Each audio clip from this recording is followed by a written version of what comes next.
I watched the Gary video. What? It's him. He's like a worse version of every political retard. He's some random dipshit. Why?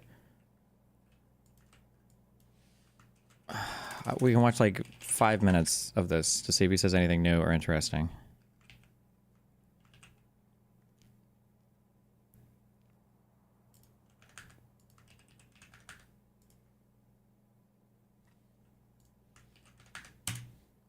I'm sick of multi-millionaires telling kids who can't afford to turn the heating on, you just need to be more entrepreneurial. It's sick, Dan. It's sick. Well, your video where you talk about if you don't have a rich dad, you're screwed. Well, to me, if I had come across your content at 19, 20 years old, I would have been screwed. My friends can't feed their kids, okay? If it was that easy, why is everybody not telling me? Does he have any other lines, or is the script literally just like these 5 things? I'm telling you the thing that no one else will tell you, bro. I'm telling you, man, that it's the billionaires and the businesses and the economy is bad, man, and it's horrible. And I'm just telling you. I don't have any money to make here anymore. I already made more money than everyone else in the fucking world. Does he have any other parts of his script, or? Tell you why people aren't doing it. It's because... Can I just say one thing back on that? Today's debate is fiery, to say the least, but important nonetheless. As I sat down with 2 leading experts in wealth and entrepreneurship and the economy to discuss the state of the US, the state of the UK, and the Western world. Can somebody just write me a backstory? Can somebody just make some shit up? Then I'm like, UNO, like, a business... I would say, what, a BA at UNO, world's best trader at fucking Vanguard, worked for BlackRock and Black Smoke and on black sites, and just make somebody write me some cool fucking background. And I'll just like say that. Maybe these people just like introduce me that way. This guy's the leading expert on some fucking random shit. Jesus, it's so cringe. I think this guy's actually a compulsive liar. Like, I think he has an issue, like a personality disorder or whatever, but...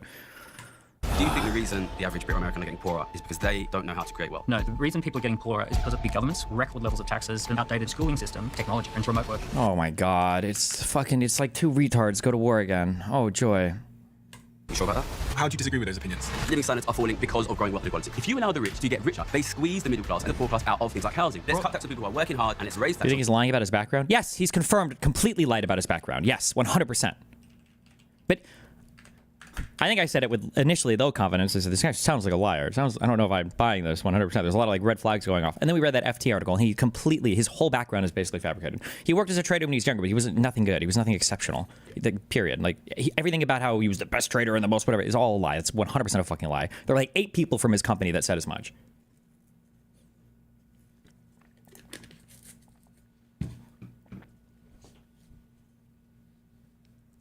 The richest and most powerful people in the world. That's an overly simplified view of things. We now have 1,000 millionaires a month leaving, which means every ordinary person who pays 10 grand a year in tax will now have to pay 20 grand a year in tax. You end up cutting off your nose to spite your face. If we are a country that don't try and do things which are... Oh, and actually, fuck me. I'm so sorry. Hold on. I instantly assumed the other guy was an idiot because he talked about taxes and whatever bullshit. But everything I will say, I'll reiterate this. When I talk about financial stuff, unless I specify that we're talking like international or some country, I'm always talking with the perspective of the United States. Okay, the tax situations and everything else are genuinely different.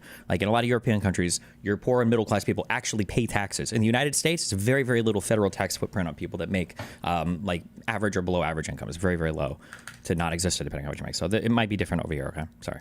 Necessary because they are hard, then our kids will live in poverty. What do you want people to do? There's a lot of different ways. Buckle up. This has always blown my mind a little bit.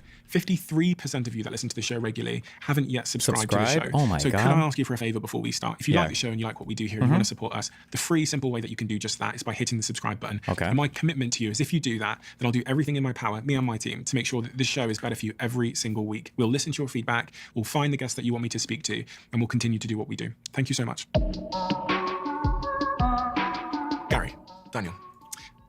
Daniel, you've been on the show a few times before, so I want to start with Gary and understand a little bit about your backstory. And he also does this fucking... God, he LARPs so hard, too. He always has, like, these outfits on, and he's, like, elbows on the table to show how, like, cool and down-to-earth he is, and it's... Oh, my God, it's so... I hate this guy so much. It's so, everything about this guy is a cheap fucking performance. Kill me.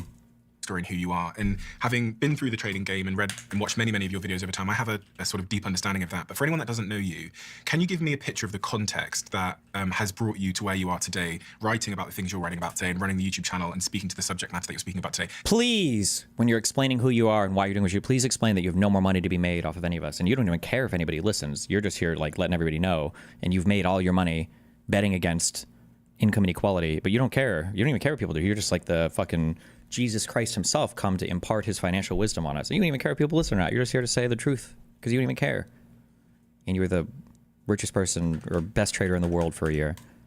Take me right back and give me as much as you possibly can. Sorry, Okay, maybe. so my name's Gary Stevenson. I was born in a place called Ilford, which is in outer East London. Quite a poor family, little terrace house by the railway, you know, playing football in the streets kind of stuff. Always very good at maths since I was a kid, very talented maths student. Eventually able to get into the London School of Economics, which is an extremely elite university economics. I'm username leftward bound. I want to talk moderate Dem Tea Party. Can you help me? Give me like, let me listen to this for a bit. We'll see. University in the centre of London, which is basically a kind of investment banking boot camp. Got a job as a trader. Started working full-time as a short-term interest rates trader at Citibank in London in June 2008. When I was 21, obviously, yeah, exactly. That's just before the big credit crash, the big Lehman crisis. And I watched the Lehman crisis happen in front of my eyes. I was short-term interest rate trading is basically like short-term loans. And during the credit crisis, what a credit crisis is nobody can borrow any money. So like short-term loans become really, really important. My desk, which was like historically an unfashionable area of trading, became like the center of the crisis, well, one of the centers of the crisis. People started making tons of money. I was working with all these crazy people. And you can imagine me, like I turn up 21 years old, and then like within 3 months, like everyone around me is making a ton of money during the credit crisis. But what really interested me was what happened after the crisis itself, which was, so we're betting on interest rates. Long story short, interest rates come down when the economy is weak, and they go up when the economy is strong, or when the economy is overheating from an inflation perspective. In 2008, all the interest rates go to zero. So suddenly, our job is basically predicting and betting on when will those interest rates go back up, which is when will the economy recover.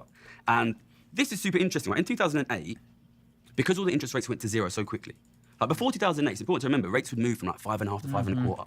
And then here in 2008, everywhere in the world slashing to zero. Boom, 0.5%. Exactly, and everybody, all the economists were like, wow, this is going to cause a massive recovery because they thought that interest rates were powerful. And everybody predicted that rates would come back up in 2009, which of course we now know they didn't. Then everybody predicted that rates would go up in 2010, which we now know they didn't. And then at the beginning of 2011, everybody was predicting rates would definitely go up this year. And this to me was so interesting because you know, I studied maths and economics at one of the best economics universities in the world, and now I'm working with these traders who are getting paid £1 million a year to predict the economy, to predict the interest rates. And everybody is wrong year after year after year. And this was, it's so amazing to me for a couple of reasons. First of all, it's like, wow, like this is a big thing that we as a society should understand, and like we're getting it wrong. But secondly, if all of the best guys in the world are getting this wrong, then if I can figure this out, I can make a ton of money here. Gary, how much money did you make for Citibank at the age of 24 years old? That year, 2011, I put this big bet on that it would get worse ever. And I was Citibank's most profitable trader in the world that year. And I made them just over $35 million. So this is just completely a fucking lie in terms of him being the most profitable trader. It's just not true. That number wouldn't even qualify him as the most profitable trader. And just because you're making a lot of money doesn't even mean you're making really good or super risky or insane investments. You could just be doing normal day trades that are just like an expected part of the business, which that FT article basically confirmed all of that. This is all just fucking bullshit. But You made them $35 million. You eventually decide to leave Citibank. Yeah. Why? I mean, I think that's an interesting question, right? You know, in the sense that I've just explained to you what happened, which is I made a ton of money by betting on the collapse of Western society. I did it in 2011. I did it again in 2012. I would prefer for it not to collapse, Stephen. And I'm trying to stop it from collapsing. When you say it collapsing, what exactly are you referring to that you don't want to collapse? the world economy. So you born in Botswana, right? Yeah. You still have family there? I've got family in Nigeria, which is where my family are from. I was born in Botswana because we were visiting there, but Okay. got family in Africa. Do you go yeah. to Nigeria much? No. I've got a home in Cape Town in South Africa, so I see Okay. it's a great place if you want to see inequality. Is he going to say that the Western world's going to look like Nigeria? Is that where we're going with this? Is that I think there is a chance? a naivety in this country, places like the US, Oh, that the okay. kind of inequality, the kind of broad poverty that you see in places like South Africa, in places like Nigeria, in places like India, can't happen here. Okay, there we go. Base. It will happen here. That is the future of this country. That is the future of the US. And I'm not just saying that. I'm betting on it. And I've been betting on it for 15 years, and I've been right for 15 years. That is what I'm trying to avoid. Daniel, where do you come from? Yeah, so I grew up in Australia.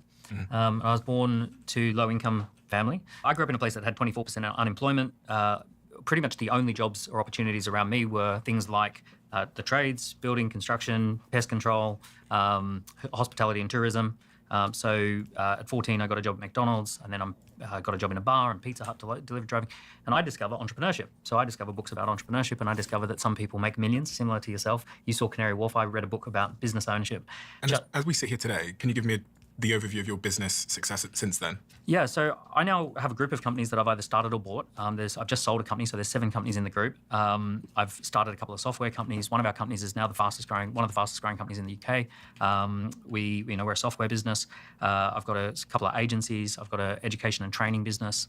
And when you think about the UK and broadly the Western world today, what is your assessment of where we're at as a country and what's concerning you? Because Gary expressed quite articulately that his big concern is that because of wealth inequality, we're going to end up in a similar position to the likes of India. What are you concerned about? I agree that it wasn't that long ago that we had real serious wealth inequality in this country. There are amazing photos from like 100 years ago of kids working in mines and kids doing oyster shucking and all this horrible work. And there's a book Charles Dickens wrote called The Tale of Two Cities, and the opening line of the book is, "It was the best of times, it was the worst of times." And I think we've actually gotten to that point here where some people in the UK, it's the best of times. If you, like in your situation, you're booming, you're a globally successful business. I've got a globally successful business. And then there are a lot of people who completely cannot relate to this. Energy prices are now the most expensive in the Western world. House prices are completely unaffordable. It used to take 3 years to save for a deposit. It's now 20 years if theoretically 20 years if you can save for a deposit. Food prices are through the roof. So we're in a really difficult, like for anyone who is not tapped into digital economy, fast growth and all of that sort of stuff, life is getting harder and worse, and things are collapsing if you would go with that. There is a predictable path countries go on, and there's this thing called the Economic Freedom Index. And the Economic Freedom Index basically says, how economically free are you? How much access do you have to free markets? Can you start a business? Can you scale a business? Does anything inhibit your ability to run your own life? I do think if he's kind of broadly referring to the kind of the separation between people that are equipped for like the tech world and the, I don't even want to say globalized stuff, but like that gap is probably growing, right? It'll probably also fit into with your like city-rural divide, probably also fit into with your education divides, like stuff like that. I think this is like largely true, right? Countries that have high degrees of economic freedom have very low poverty, they have widespread affluence, and countries that have low economic freedoms have high poverty. And it can be the difference between less than 10% right up to 70% poverty rates. And when countries go on a path towards economic freedom, poverty just drops. So India, for example, has been on that path, and they announced today that they've almost eradicated abject poverty or extreme poverty. The UK went on that path of low economic freedom to high economic freedom, and we saw poverty rates come right down. But in 2008, when the global financial crisis happened, one of the things that happened is the government said, we need to step in and we need to take charge. And everyone said, please do. So they came in and they said, all right, we're going to ramp up debt, ramp up taxes to pay for the debt, and we're also going to put all regulations in. And unfortunately, that starts to reduce economic freedom. Then the pandemic happens, and they say, oh, we're going to spend more money again through debt. We're going to have more taxes, more regulations, less economic freedom. So the UK, we went from an 82, when I arrived in 2006, we went from 82 out of 100 down to 68 out of 100. So we're less economically free. And predictably, what we will always see happen, if you lower people's economic freedom, more poverty, less affluence, the millionaires and the wealth creators leave, the people who are stuck in dead-end jobs or no jobs get incredibly frustrated. Everyone starts looking for someone to blame. People are angry, and they're like, who do we blame? And who do they blame? It's very different because in the US, US blames someone different to the UK. So we have a historical cultural memory. In the UK, we have a cultural memory that the people to blame are the rich. This is going to be annoying because it's about the United Kingdom, and I don't know how much I just can't because the economies and the banking and the way that we do like macro econ, I think in the US is going to be a bit different because of the economic conditions in our countries, world reserve currency, all this bullshit. It's going to be a different. So I don't know how much he's saying is true or not. I can't. So we have landlords and aristocracy and the... My heuristic is that he's probably over-exaggerating. They sound like standard conservative talking points of like, oh, all the regulation is the only reason why people are poor and miserable or whatever. But there might be a degree of truth to that in the UK that is different than in the US. I'm not sure. Landed gentry, those guys are to blame, right? So blame the rich is what we say in the UK. In the US... they have a very different view. Their cultural memory is that they're anti-government. They want limited government. In 2023, there was this song that came out called Rich Men North of Richmond. Oh my God. And it was the number one song in America. And the lyrics of the song basically says, people in Washington do not care about working people. They are taxing everything we touch. You can't earn money. They depreciate the dollar. They tax, and they want to control our lives. Those are the lyrics of the songs, controlling our lives and taxing us. So the American reaction to this is, who's to blame? Government. So we want smaller government. We want a Department of Government Efficiency to come in. We want someone as a wrecking ball who will come in and smash government. The British instinct is hate the rich. It must be the rich's fault. So when we look for, like, all of the Western countries that implemented lower economic freedoms created more poverty, less affluence, and more disruption to their economies. So both US and UK, for example, and Australia as well, but both sides of the pond want someone to blame. It's just that the Americans blame government and we blame the rich. That's a wildly crazy wrong take if he's trying to imply that the reason why the American economy recovered better was because we were more free entrepreneurial and didn't blame our government or didn't ask for help from the government. The United States paid out an ungodly amount, more than any other country I think in the world except for maybe Japan, when it came to stimulus and bailouts and welfare, whatever the fuck, after COVID. So I don't know what his implication is there. I think as a rule of thumb in general, he's kind of right, but in response to that particular thing, the COVID stuff, we paid out so much in stimulus, but maybe he's not referring to that singular event only. I don't know. I'm sure you have a lot to say there. I know you both use the word collapsing, so you agree that there's a problem here. But I think you, from studying both of your sort of perspectives, you think that the solution and the cause of the problem is different. I mean, I put bets on. That's what I do. I put bets on. At the beginning of COVID. That's what I do? Wait, so do you still trade like derivatives or short or something based on this information? Or what do you mean? I thought he said he was done making money. Ugh, I hate this guy so much. Sorry. We knew the government was going to give an enormous amount of money out. Total amount of money now. UK government deficit since the beginning of COVID is £1 trillion. US number is $14 trillion. That's £20,000 per UK adult. Did it work though in the United States? Yeah, it did. My background is I understand that when the distribution gets worse, when inequality gets worse, living standards fall. So when the UK government was going to give £1 trillion out, all I wanted to know was who's going to end up with that money. And it's That's always all I wanted to know. the And rich. I mean, the US number, 13 trillion, 14 trillion, it's just outlandish. But I think the most amazing thing I've ever seen in my whole life was that at the beginning of COVID, the very beginning of COVID, we knew governments across the world were going to be giving out tens of trillions of pounds, dollars, euros. Nobody even thought to ask who's going to get tens of trillions richer. Nobody in the Conservatives, nobody in Labour, nobody in the Republicans, nobody in Democrats, nobody in the media, nobody in academia, nobody at the central banks. Nobody asked this. It's almost beautiful. It's unbelievable. It's unbelievable. So I sat down and I did the analysis at the beginning. Because lockdown is essentially banning the spending of the rich and replacing that spending of the rich with printed money from government. What happens is the government gives workers money, they use that money to pay their bills, to pay their rent, to pay their mortgage. It goes to the rich. The rich can't spend it because they're locked indoors. And what you get is essentially an enormous amount of money from the government to the poor, to the rich. And this massive, massive transfer of wealth. That was so obviously going to happen at the beginning of COVID. Nobody discussed it, which I think is itself amazing. Let me ask you a question, right? If we were now to pause the economy for 2 years, and during that pause, massively increase wealth inequality, what do you think would happen to broad living conditions when we unpaused? Well, see, one of the things that I think happened during the pandemic is everything went digital. And entrepreneurs and investors did actually think about what would happen. The investors immediately boomed stocks like Zoom and Microsoft, and we ended up with the Magnificent Seven. I don't know if there's 7 big tech companies in the USA market, and those big 7 companies have... Why don't we use the nobody talks about this framing? I feel like it might be a nice way to sell the craziness of J6. Yeah, I don't know how people can get away with doing that. Like, nobody talks about this. Like, what are you talking about? Everybody talks about this. You don't think there weren't huge discussions about what the appropriate type of stimulus was for COVID, or the amount of fraud that's discussed about the PPP? Like, what do you mean? Like, lots of people talk about this. What do you mean? It's just like one of those things. It's like a forbidden knowledge thing where it's like nobody talked about this or considered this when it was like one of the most hotly debated. It's like when people say like nobody talked about side effects from the vaccine. Nobody was allowed to talk about this. What are you talking about, motherfucker? Everybody was talking about how rough it was getting a booster and how, sick you'd be for a day or two after. Like, come on, Jesus, whatever. Have gone from 5 trillion valuation to 17 trillion valuation in the time of the pandemic. And if you think about what did the pandemic do, everyone had to work from home, so we all had to have Microsoft subscriptions. Everyone went onto websites, so we all went to AWS, Amazon. We all started buying and learning how to buy from Amazon rather than buying from our local high streets. Every business in the world figured out how to run their business remotely. We had this massive transformation. It's actually a wholesale transformation of society that we all learned how to live and work differently. I saw a boom in entrepreneurship. So what I saw as an entrepreneur accelerator, someone who runs an entrepreneur accelerator, is just there was this sudden boom in people launching businesses, setting up Shopify accounts, setting up YouTube businesses. So the money really has moved from the traditional economy, the 2019 high street economy, over to the digital economy. And what we see is that the investors know what's going on and they just invest in this Magnificent Seven company. I think 50% of the gains of the S&P 500 is tech companies. So all the money just goes flooding into the technology companies. My belief is that technology is really dividing people. That essentially if you take anyone from any background, if they work in technology, if they're in media, tech, finance, any of that stuff that operates online, they tend to actually do pretty well after the pandemic. Can I ask you a question? Yeah, go for it.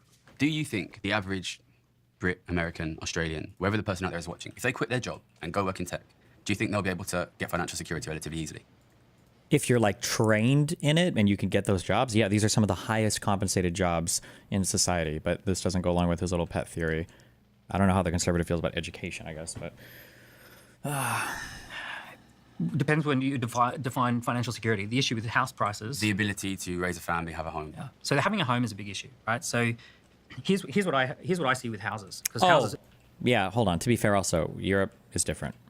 Europe is different. I don't know if tech jobs in Europe make the same money they do in the United States. I know in the UK they don't, so maybe that might be different in Europe. Sorry. Annoy me as well. My dad bought a house for $18,000, which is about £10,000 or less than £10,000, and it's probably worth over $1 million today. So something went on. And this, by the way, is not UK specific. The socialist countries had house prices. How does one become a trader like Gary? I feel like that's a good way to become a millionaire. These guys are playing fast and loose with terms, hoping that you don't understand what they're actually saying. When he says that he made Citibank $20-30 million, that doesn't actually mean anything. It sounds like what you're thinking is like, damn, he like was somehow able to make that company $20-30 million. Does he get like $10 million or what is it? Would be the equivalent of saying, how much money did you make today? And then you saying, today, I think I made around $4,000 or $5,000. And it's like, at McDonald's? Like, yeah, I sold a lot of shit today at McDonald's. Like, hold on, motherfucker. You didn't sell shit. McDonald's sold shit using your body, okay? When this guy says he made money for Citibank or whatever, he's doing trades that are profiting Citibank, but you also don't know the types of trades that he's doing. Like there are some trades, there are some forms of like futures tradings or no, he worked at the short-term interest rate desk, STIRT.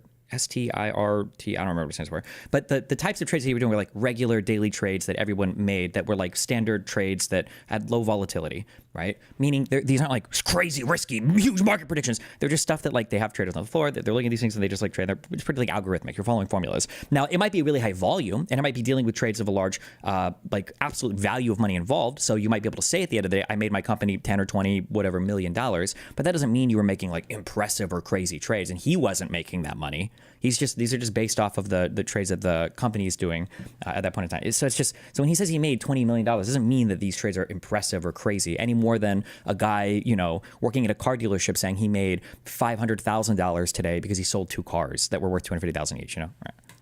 Go through the roof. If you go to Norway or Sweden, their house prices grew by 600%. It's happening everywhere. It's everywhere. It's not specific to anywhere. It's happening everywhere. But what happened? What has definitely happened in the UK is we actually have a housing traffic jam. So.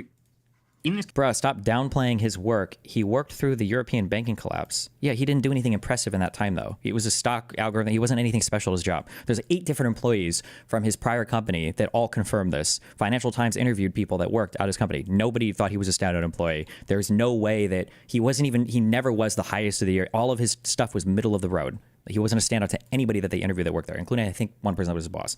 So, like, and by the way, I'm not even like shitting on him like, wow, you weren't the best employee ever. I'm shitting on the gap between what he presents himself as and who he actually is, which was he just was an okay guy that worked a job in finance. That's it. Country in the UK, we have 9.5 million homes that have 2 or more spare bedrooms. Big family homes have 2 or more spare bedrooms. And when you look into who owns those houses, 78% of housing wealth is baby boomers. And now, anecdotally, I take my kids trick-or-treating at Halloween, and we go down a street that is big family homes, and you go knock on the doors, and it's all people over 65, right? And they're living in a big family home with empty spare bedrooms. You think the average American over 65 is living luxuriously? The average American over 65, so more than half of the US economy is in the hands of baby boomers. Like, people don't like to hear this because it doesn't play well. One, he's just not studied or read into any of it, or he's lying and he's grifting on all of it. Or 2, they just base their view of the economy on what they see on X. Like, homeowners in the United States have made massive gains in wealth. But one, it's hard to see it because it's just the appreciation of your house increasing. And two, these people just don't talk about it much because they're not on Twitter and shit as much. But more Americans than at any point in history have like the lowest rate financing on their mortgage ever. And as housing prices appreciate, all of those wealth gains, the appreciation of the housing value is all going disproportionately to these older people. But in this guy's mind, he's like, you think normal old people are gaining in this environment? It's actually wealth inequality. And it's like, this is part of the wealth inequality, by the way. It goes to these older people. It's not just billionaires and 100 millionaires or whatever, but whatever. The average American over 65, so more than half of the US economy is in the hands of baby boomers, right? So they own all the houses. The houses got bought up cheap. Baby boomers still own those houses to this day. And if they're paying a mortgage and they don't own it outright, those mortgages are at incredibly low fucking interest rates because everybody refinanced in the past low interest environment. Big family homes with multiple spare bedrooms are empty. Yep. And now... Yeah, empty because they don't have to sell because they don't feel the pressure to. Property taxes are lower than people like to pretend they are. In some places there's not, right? Florida's trying to get rid of property taxes. You've got Prop 13 in California. There are huge houses that nobody's even living in anymore and they're just sitting on them because it's their number one way of accruing wealth. And yeah, so... that creates this traffic jam where people my age... My grandparents, yeah, they all owned property. All of them. All four of them died with nothing. Because... Like, he's just such a fucking fraud. I hate that so many of you guys actually like this guy, and you still do, and there's cognitive dissonance because you don't know if I'm full of shit or he's full of shit. He's so fucking stupid. God, he's such a fucking moron. Kill me, kill me. Well, I know 4 old people that died broke. Well, fuck me. The other guy should just say, fuck me. I brought a dragon dildo. Fuck me in the ass, I guess, because I wasn't ready to counter your personal story of random shit. My bad, dude. That wealth which they had in property was used in equity release schemes. It was used in paying through their retirement. It was used in end-of-life care. Do you think when those old people die, young people today will be rich? There is half the economy held by baby boomers. It's either going to be passed down or passed into the aged care industry or passed into... But the issue of why we can't get homes, 2 things. Government massively inflated the value of homes through debt. So they just injected, like low interest rates that you're involved in. Who is the debt to? Well, the debt is... Oh, no. I wonder if this guy knows anything about him. He's about to stumble into his actual schizo theory. I'm surprised he hasn't solved physics with this way that he explains the debt. Every piece of debt issued ever, all debt is making rich people richer. Every piece of debt, all of it, makes poor people poorer and rich people richer. Every form of debt ever does that, by the way. I wonder if he's heard this fucking crackpot theory yet. Sorry, I'll stop. Okay. Fuck me. So they just injected, like low interest rates that you're involved in. Who is the debt to? Well, the debt is to anyone who can take out a loan, because if 0% interest rates or 2% interest rates... Do you think it's the debt to ordinary families? Do you think ordinary families are the creditors? When you say ordinary families, you mean bottom third? So if your average British or American family now has £500,000 of debt, it's anyone who has the credit? It's anyone who could get their, at that particular time, anyone who could get their hands on a loan to buy a house. But who has the credit? Who is on the other side of the debt? So if the average British family has £500,000 in debt, banking license. Does the average British family have £500,000 of credit? Well, a lot of people have got a lot of equity in their home now. You think the average British family is sitting on £500,000 cash? I'd love to look. Like, he can't even £500,000 cash. He just said equity. Does he even know the fucking terms? Oh, I hate this guy so much. He just wants to tell his story. Kill me. Sorry. That's the last one. Look at what the actual number is, but it's a couple of 100,000 worth of equity. 78. But what about the credit on the loan? Credit on the loan. Who owns the credit on the loan? Bear in mind, it's disproportionately older people. So 78%. So you think the average British old person is sitting on millions of pounds of cash? Not millions. He didn't say cash. Why? He keeps adding cash because he knows he's full of shit. Of cash, no, equity. Well, someone's on Equity. the other side of the mortgage. Just one second. The difference... There doesn't have to be someone on the other side of equity. See, this guy's breaking his mental model because that other guy can only think of mortgages because that's all he does YouTube videos on over and over and over again while he's digging fucking Nutella out of his asshole in between fucking pauses. The guy's talking, he's like, oh, mortgages. Well, there's got to be a rich person on the end of the loan. The guy's like, we're not talking about mortgages, bro. These people own their homes. They're old. They own their homes. There doesn't have to be another person on the other side of equity. What the fuck are you talking about? The difference is if you inflate the value of a house, you don't have cash, you have a house that's worth a lot of money. That's it, yes. So 78% of home ownership wealth is in the hands of people over 65 now. It's baby boomer generation. Yes. And they got a great gift from the Hey, government. look at him laughing. Fuck. Oh, is this guy using numbers? Come on, bro. Do you even know about income inequality, bro? Which is the government said, we're going to just give free loans away. If someone previously could have only afforded to take out a 200 grand loan, with low interest rates, they can afford a 300 grand loan. Do you think it's okay that the average British or American young person will never own any wealth? The issue is not whether it's... What did you just fucking... Sorry. Okay, no more. I'm not pausing. I'm sorry. Okay that the average British or American young person will never own any wealth? The issue is not whether it's okay or not. The issue is what do you do about it? Do you own wealth? I've got wealth, yeah. Do you own wealth? But it depends what you call wealth. I do. Yeah. So do we, 3 multi-millionaires, Do we think it's God, he's so crazy. This guy, by the way, is worth less than £1 million. 1 trillion% guaranteed. Less than £1 million. Unless, I will qualify this, unless he sells some kind of bullshit ass entrepreneur course. If he sells like a course, then he might have made more than that now in his bullshit econ hackery.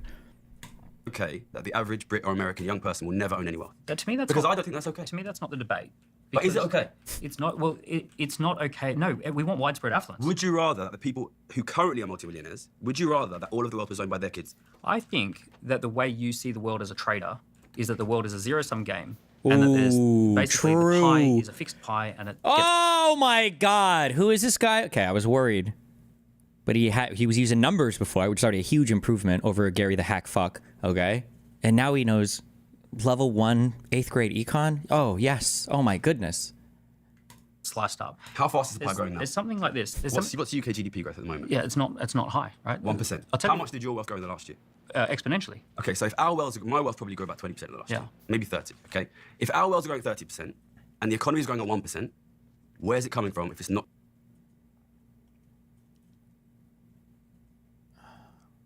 Fuck, I don't know if macroecon to know if that's a really retarded comparison to make or not. GDP is a measurement of all the production going on, but GDP doesn't take into account like capital appreciation, right? Like if you have a house that's $100,000 and it's now worth $10 million,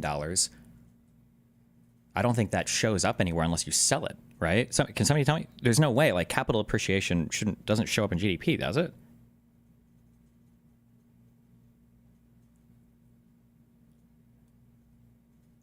Only if you say, yeah, okay. So even this point is stupid. Also, by the way, just as a heads up, I do permaban you if you misquote anything I've said, if you just want to be a retard. So Michael Bryant, Destiny, income inequality, no biggie. Complaints about billionaires currently destroying our government. You're permaban. I've never in my life said that income inequality is no biggie. Pretty sure income inequality is a higher predictor of bad things in society, even more so than absolute poverty. So I've said the exact opposite of that. Your brain just cannot fucking comprehend anything outside of actual fucking like cum slop, billionaire evil, listen to the most retarded, uneducated dipshit. I shouldn't even say uneducated because apparently he has an education. The most retarded fucks on YouTube, okay? There's so many other streamers you can watch to just sell you progressive slop or ML tanky slop or whatever bullshit slop you want, okay? If you want to shit on me, knock yourself out. Just don't pretend I've said something I haven't said.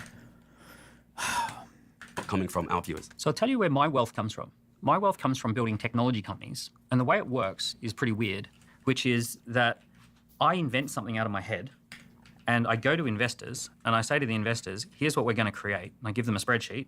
And then they say, we'll give you a couple of $100,000 to get started, which is called seed capital. But that on paper makes me worth a couple of million. Right? Nice. But there's nothing has been taken from anyone at this point. The investors have said, okay, we'll invest some money. Then as the business succeeds, some more investors come along and they say, we'll give you a little bit more money to keep growing it. And I'm innovating something new. And let's say investors come in and give me £1 million, and for 10% of the company, and the rest of the company is worth £9 million or $9 million, right? So I'm not stealing something from the existing economy. I'm bringing something from outside of the economy into the economy. And my quote unquote net worth is growing exponentially because investors say, we'll give you a little bit of money that values the rest of the pie at a lot of money. But So everyone's getting richer.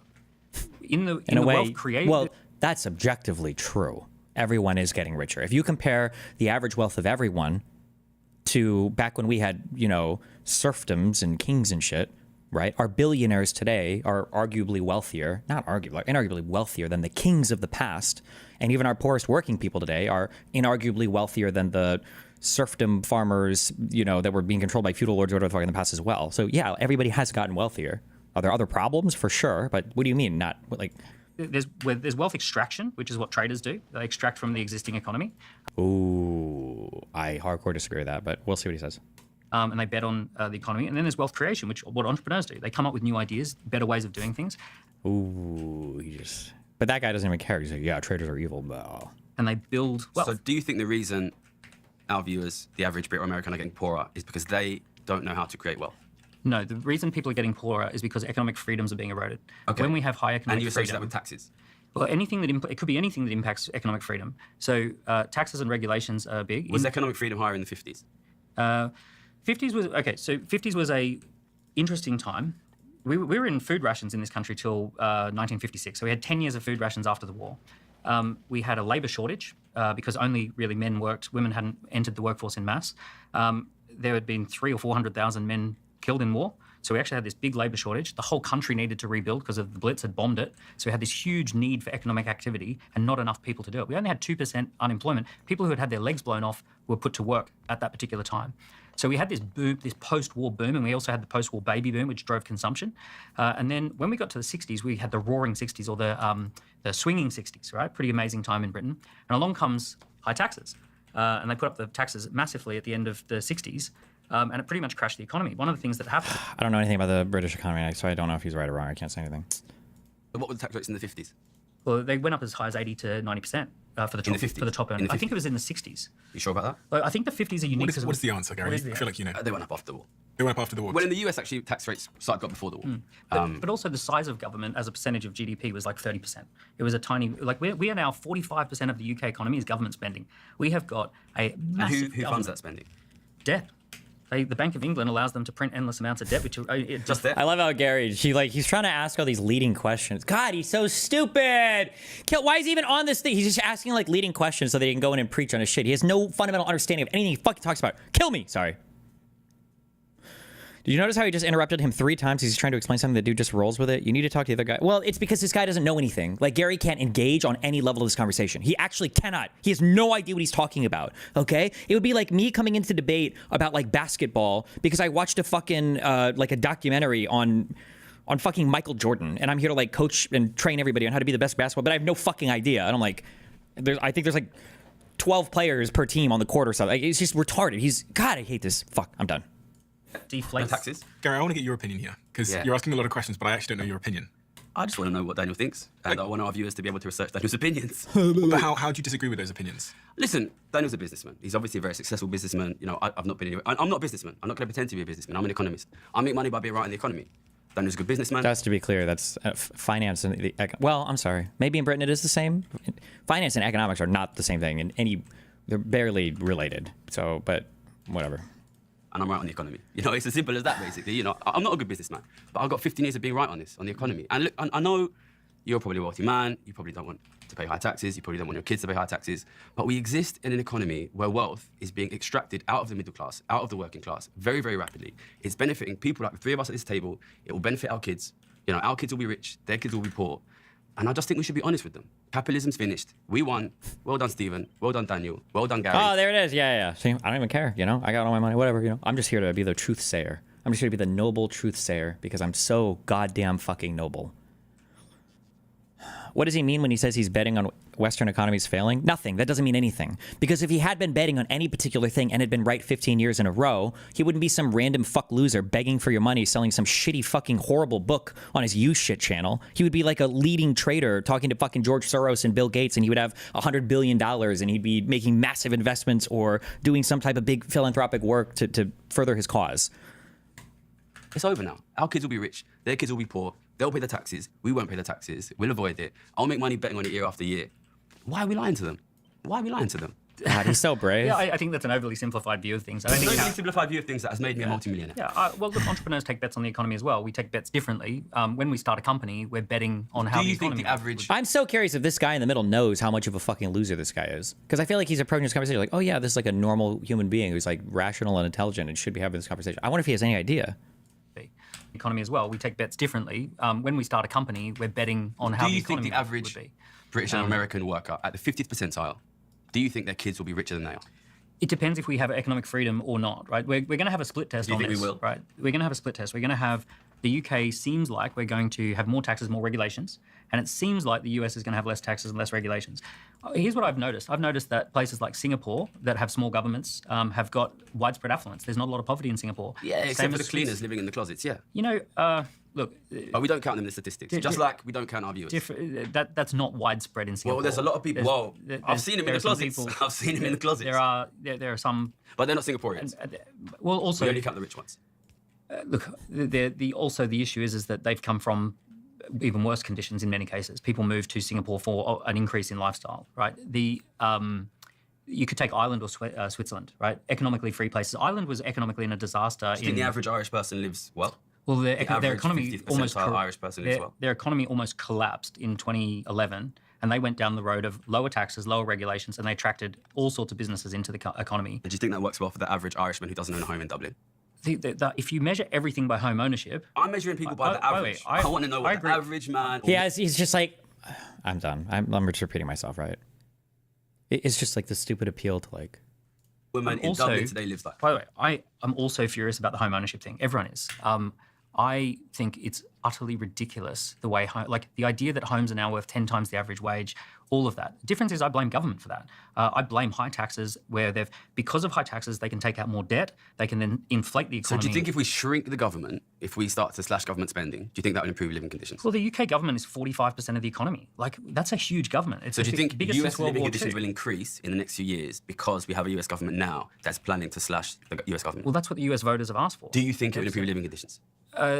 Do I think it'll improve for the average American? If there's smaller government? Yeah, I trust markets. So you think the average US American will be richer in 3 years than the Here's what I trust. I trust economic freedom. If people have freedom, they create better decisions for their own life. There's two ways to make decisions, right? There's two ways. You have freedom? I've got less freedom than I did when I arrived. Just because my sister can't pay the rent. Who do you think the comment section agrees with on this podcast? I don't know what kind of show this is.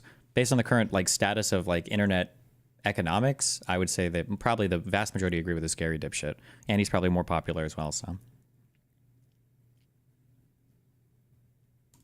Freedom. If you're living in a country, she can't afford to live in the city that she was born in. Christ. I agree. You and I agree on the problem. You keep bringing back to the problem. I keep bringing it back to people because the people who watch, we're millionaires, okay? The people who watch us are mostly not millionaires.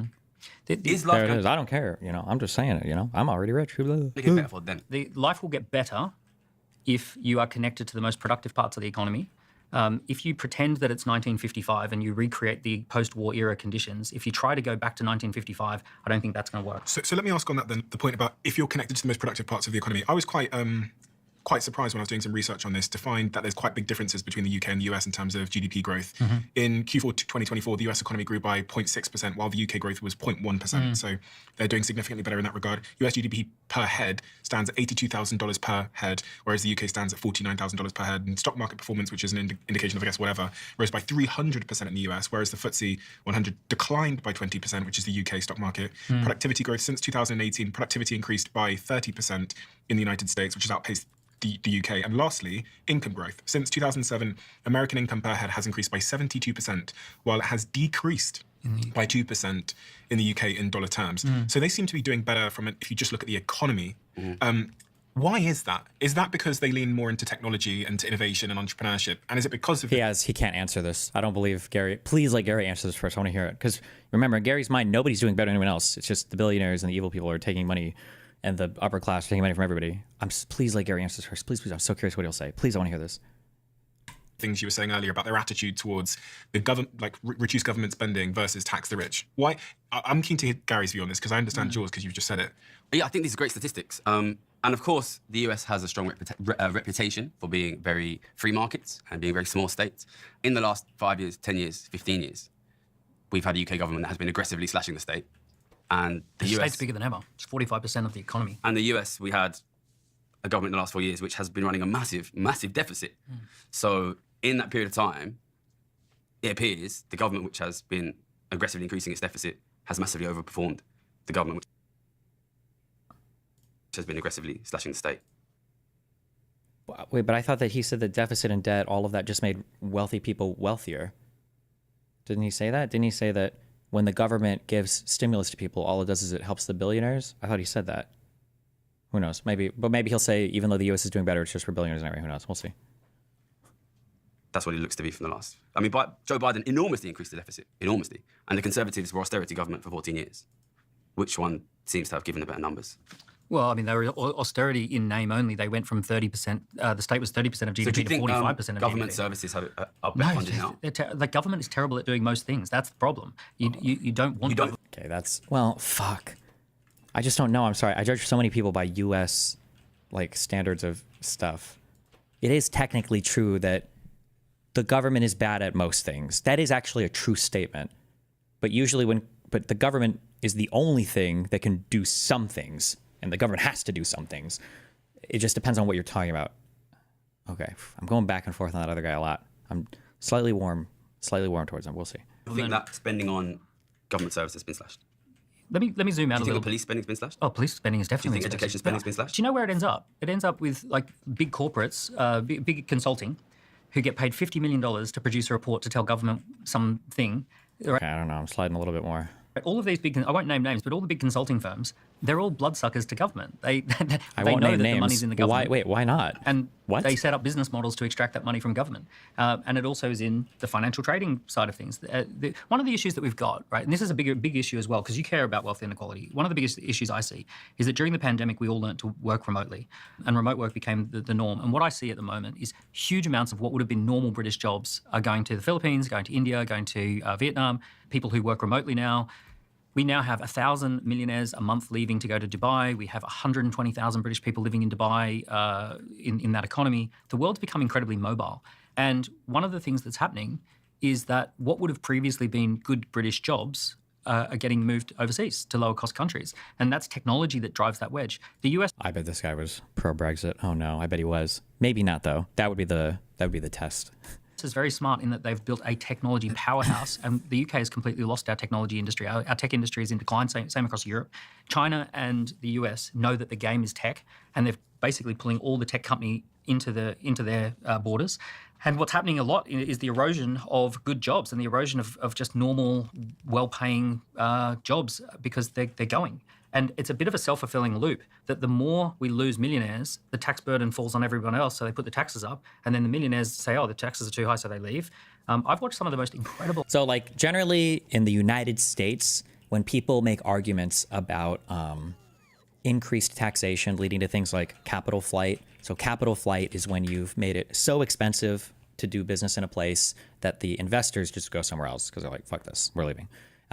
In the United States, generally, those arguments are bullshit. Like, the United States is an amazing business environment. It's a massive economy, massive labor force, massively educated, highly productive labor force. It would take people who are like, oh, God, if we raise the capital gains rates from 15 to 20%, all the money's going to go. No, it's not. Money's going to stay here, okay? In other countries, that might not be the case. So one example of this was, I think, like Sweden tried like a financial transaction tax, where every time you traded a certain type of security or some other asset, they would like tax you a little bit, and like 97% of that trade just evaporated and went to the London Stock Exchange, I think. When I was researching FTTs, financial transaction tax, I think I saw this. But like, there are ways where this can happen. So what he's saying might be true in the UK, that there might actually be capital flight or investor flight. They might be leaving the UK. I don't know. I just can't say. I don't know. Entrepreneurs that you would want here that would employ your sister at a high rate, and they've picked up and left because the taxes are too high. So are you saying we should tax working people less? Well, the overall government has to be smaller. Okay. You can't. So what do you want to cut in the government? If you, yeah, well, I mean, you'd have to. Child services? We'd have to. No. Police? No. Education? No, NHS? All I know is this. Pensions? You go to Switzerland, they spend Welfare for single mothers? 25%. Disabled benefits? What do you want to cut? Jesus. All I know is this guy hasn't like had a real conversation. He hasn't engaged in anything. It's all been like memery. The whole thing has just been him like rapid fire trying to get the dude on fucking shit. It's so fucking... In Switzerland? I'll tell you what I want to do. The government is cut the 25%. taxes on those entrepreneurs. Oh, thank you. Yes. Tell us what you would do, because that's what we really care. Thank you. Don't let him answer a single fucking question. What do you want to cut? Hold up. All I know is in Switzerland. I'll tell you what I want to do. The government is 25%. I want to cut the taxes on those entrepreneurs and raise the taxes on the billionaires. Yeah. Because I worked my tits off. How many billionaires are in the UK? There's a lot of billionaires in the UK. It's 150. Yeah. Yeah, so tax them all. What do they pay? Yeah. Listen, I worked my tits off. And I paid, it was 50% top rate tax. 50% top rate tax plus national insurance, 60%. So $1 million a year. To bring my family out of poverty. At the same time, the Duke of Westminster inherited £10 billion and paid nothing. Do you think that's fair? That's not true. Okay, why is it not true? Because the Duke of Westminster is one of the highest taxpayers in the country. What does he pay? Well, on the trust, the Grosvenor estate, they don't pay inheritance tax because trusts can't die. They pay something called periodic taxes, Which is how much? 6% every 10 years. Oh, no. The guy knows the numbers. Oh, no. So they pay 0.6% a year. So I paid 60% and this guy pays 0.6%. Apples with apples, inheritance tax is 40% across the course of your life. If a trust is, if a person who owns a trust for 70 years, then 6% times 7 would be 42. So they actually pay more. So he pays 0.6% a year. Are you listening to what this guy's saying? Hello? You're telling me 0.6%. But that would be the same as... What percent did I pay per year? No. But that's 60%. Hold up. So you're saying I pay... It's on the same money though, you dipshit. You're paying that every year because that's on new income earned. The trust is, it sounds like this is a tax applied to the value of the trust every single year against the same money, not new money earned. What's 60 over 0.6? No. 100 times the tax rate. You're not comparing apples with apples. Wait, why is it not apples with apples? This Because- guy pays 0.6% a year. I paid 60% a year. That's inheritance I tax. paid that 60% every year, Daniel. income Every tax. year I paid He it. has to keep talking because he might actually, maybe...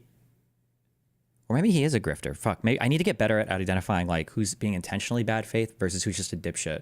Because like he's engaged. Because right now the talking over him over and over and over again so that he can't let him finish his point. Maybe he's doing this intentionally because he knows, fuck, I'm cornered on this point. I'm an idiot. Percent a year. I paid 60% a year. That's inheritance tax. I paid that 60% every year, Daniel. Every year I paid You're paying income tax. So why have I The paid? Duke of Westminster Why do I pays pay income more tax. than him? The Duke of Westminster pays income tax. He probably makes your bill blush. Yeah, he pays income tax. Yeah, well, if he's going to live, he has to withdraw money. Like, see, and he did it. That worked. He got off that talking point. He got off of it. To have his income. He also, let me give you a list of all the taxes he would pay. He'd pay income tax, corporate tax. He'd pay stamp duty when he buys a building. He pays any of the other taxes, VAT when he spends. Oh, fuck. And I wonder if there's actually a good... No. Well, there's a counter to the counter. No, I don't know enough about the tax. Because I was going to say, if the other guy could say, paying 6% tax a year against an investment, because this guy sounded like, so it actually would end up being like higher or whatever. But technically, being able to spread that tax out over however many years is better because you're arguably paying less taxes. Like you get to revisit the small tax brackets over and over again. I don't know how to make that make sense. Like if you're in a 20% tax bracket and your lower tax bracket is 10%, rather than paying $100,000 where it's all being treated the same, I'd rather pay $50,000 and then $50,000 because it's going to be in lower brackets, assuming you have a progressive tax system. However, I don't even know if that would apply here because this is a trust and the money has already been taxed going into it, assuming because it's income or whatever. It doesn't matter. Doesn't matter, but Spends money. All the same taxes apply to a Duke as they apply to anybody else. So you think he pays income tax on the income on that? Any income he draws. Okay, well, I was going to research whether he pays income tax on his income. Because I don't think and this guy just literally has nothing to say. Kill me. I mean, how could he It's not? in a trust. He's It's in a trust. But the only difference with a trust versus income is that the trust pays periodic tax versus inheritance At tax. 0.6%. Like he keeps saying the number over and over again. Oh my God, kill me. We're only talking inheritance. That's just one type of tax. Inheritance tax is flat and doesn't have brackets. Thank you. Okay. So you think he's paying 60% on his income? He's one of the highest taxpayers in the UK. I'm not like his big fan club, but the truth is he's one of the highest taxpayers in the UK. He's one of the biggest employers in the UK. He's one of the biggest landowners in the UK. Landowners in the UK, right? The issue is does he pay tax? All the same taxes that apply to you apply to him. And if you want to set up a trust, you can also pay periodic taxes as well, which would be on top of all the other taxes. So what would you say? But it's just not true that he doesn't pay tax. No, what would you say? This guy has inherited £10 million. So he's worth £10 million. What would you say will be the total amount of tax he will pay in his lifetime? Well, I know that just the smallest. If I make £10 million, I'm paying 60%. Just want to say, you're talking about income versus the transfer of an estate. So why is it that the Duke of Westminster? The reason why he keeps saying it, and I don't know if he thinks he doesn't have to explain it because again he's assuming this guy is not a bad faith dipshit retard. But the reason why that matters is because an inheritance tax is different than an ordinary income tax because the inherited money literally might have already been subjected to an ordinary income tax, right? So if I die and pass my money on to my kids in Britain land or whatever, and it's like a 7% whatever bullshit tax, and you go, well, when I earn money, I've got to pay 40% tax, and this guy only pays 7%. Hold on, bro. That's on the inheritance. This money that was earned already had an income tax applied to it. This is a second tax. This is another tax. These aren't the same thing. That's why the other guy keeps saying you're not comparing apples to apples. These are two different forms of, one is a transfer of wealth and the other is an income. That transfer of wealth might have already had an income tax applied to it. If it hasn't, then you have to show that in a different argument. But Just £10 million. You're comparing your income versus the amount he inherited, which is not a fair thing. That's not. They're two different types of. That's his income. Oh my God. Is that the argument that he wants to go with? Like, if you give your kids an allowance, should that be taxed again? Because that's their income? I mean, like, this is retarded. Actually, you know what? It's not even retarded. There actually, I think, are compelling arguments for maybe why...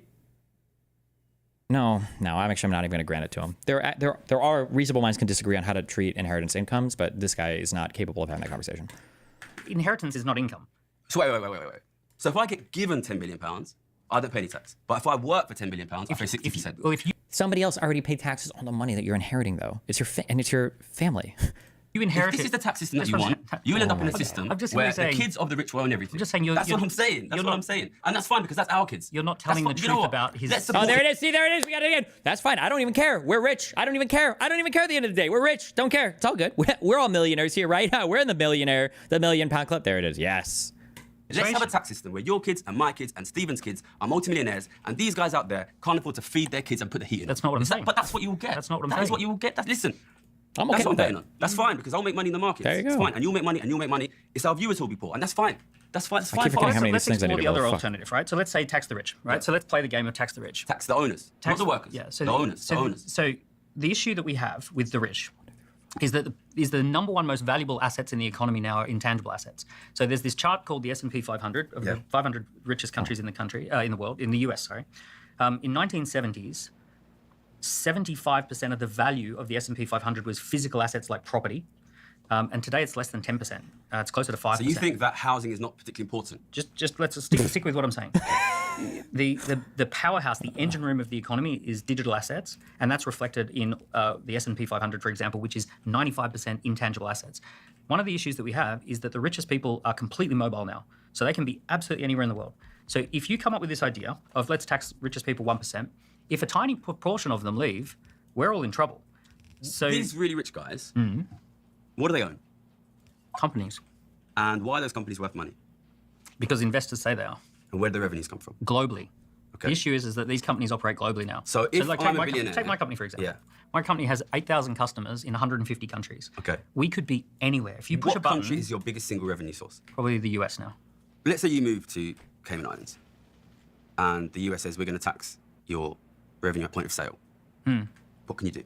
Well, that's different, right? Because that's not taxing billionaires, that's taxing companies. See, when you say tax the rich on their wealth, God, this is true too. This is one of the reasons why I hate corporate taxes. I don't know if I'm against all the economists on here because I tried to find an IGM poll the other day and I couldn't. But like corporate taxes are so dumb. Like just raise the rates on individuals. Why would you tax an entire company? This affects. It's just I just don't know why you do this. Just raise your individual rates. Fuck corporate taxes. Raise the rates on individuals. Taxing Amazon more. People like think that if we tax Amazon more, we're going after Jeff Bezos. That's not necessarily true. Just tax Bezos more. Figure out how to do that. Ugh. Yeah. that's different to saying tax companies a consumption tax. Yes. Oh, but you just said the rich own companies. You said that's what they own. Yeah, but you're Oh my God. Sorry, hold on. A corporation is a different legal entity than an individual. Okay? A corporation has its own, well, in the United States, and it sounds like it's the same in the UK, a corporation has its own tax, like, scheme thing versus an individual. You can tax a corporation all you want. That doesn't say anything to the owner of the corporation getting taxed, right? And as long as the corporation is growing, and if it doesn't have profits, by the way, if it's just growing and it's in a growth phase and it's just revenues and no profits or whatever, they're not even paying taxes anyway. That says nothing about what the owner's tax rates are or how much the owner, like the person who owns the company is paying taxes. A corporate entity has its own tax scheduling. It's not like an LLC or a pass-through. It's its own thing. Sorry. saying, how do you tax them, right? So do you tax their wealth, which is what they own, or do you tax the companies where they trade? Typically, consumption taxes get passed on to consumers.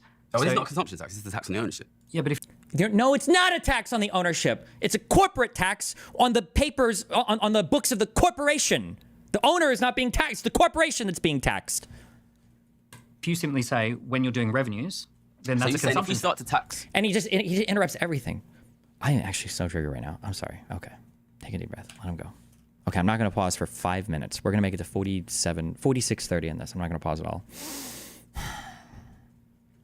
this is the tax on the ownership. Yeah, but if you simply say when you're doing revenues, then So that's you're a saying if consumption. we start to tax, And by the way, profits of companies, I'm not exactly against you on companies. I think it's disgusting that a British company can take out a Facebook ad to sell to a British consumer a British product, and Facebook pretends to be in Ireland on that transaction. True. And Amazon, you can buy something on Amazon in Britain from a British supplier from a British warehouse, and Amazon pretends to be in Luxembourg in that situation. True. And that sucks, right? Yep. Like that does not seem fair. And It's it not. strikes me as very strange that the government is okay with that. That is right now, true. the government is chasing down mums and dads who sell a few things on eBay and chasing them for taxes, but they don't talk to eBay. They're paranoid about someone doing a little bit of a side hustle on Facebook, but Facebook's fine to pretend to be an island. So I don't agree with all of that, right? Like I think we're missing some serious tricks here. But the idea with taxing billionaires at wealth, billionaires will just leave. They just get up and leave, and not just billionaires. But what do millionaires. billionaires own? What do billionaires own? Companies, And where do companies get their money from? revenues, And where do the revenues come from? purchasing. People And purchasing where do stuff those people live? all over the world. We can tax them at that point. Well, that's consumption. See, tax. this is the thing. That's a consumption. We can tax who at that point? Fortune tax. No, it's not. It's a The tax on VAT profits. is a tax on You can revenues. tax these guys on profits based on where the revenues come from. So it's very easy to move profits internationally.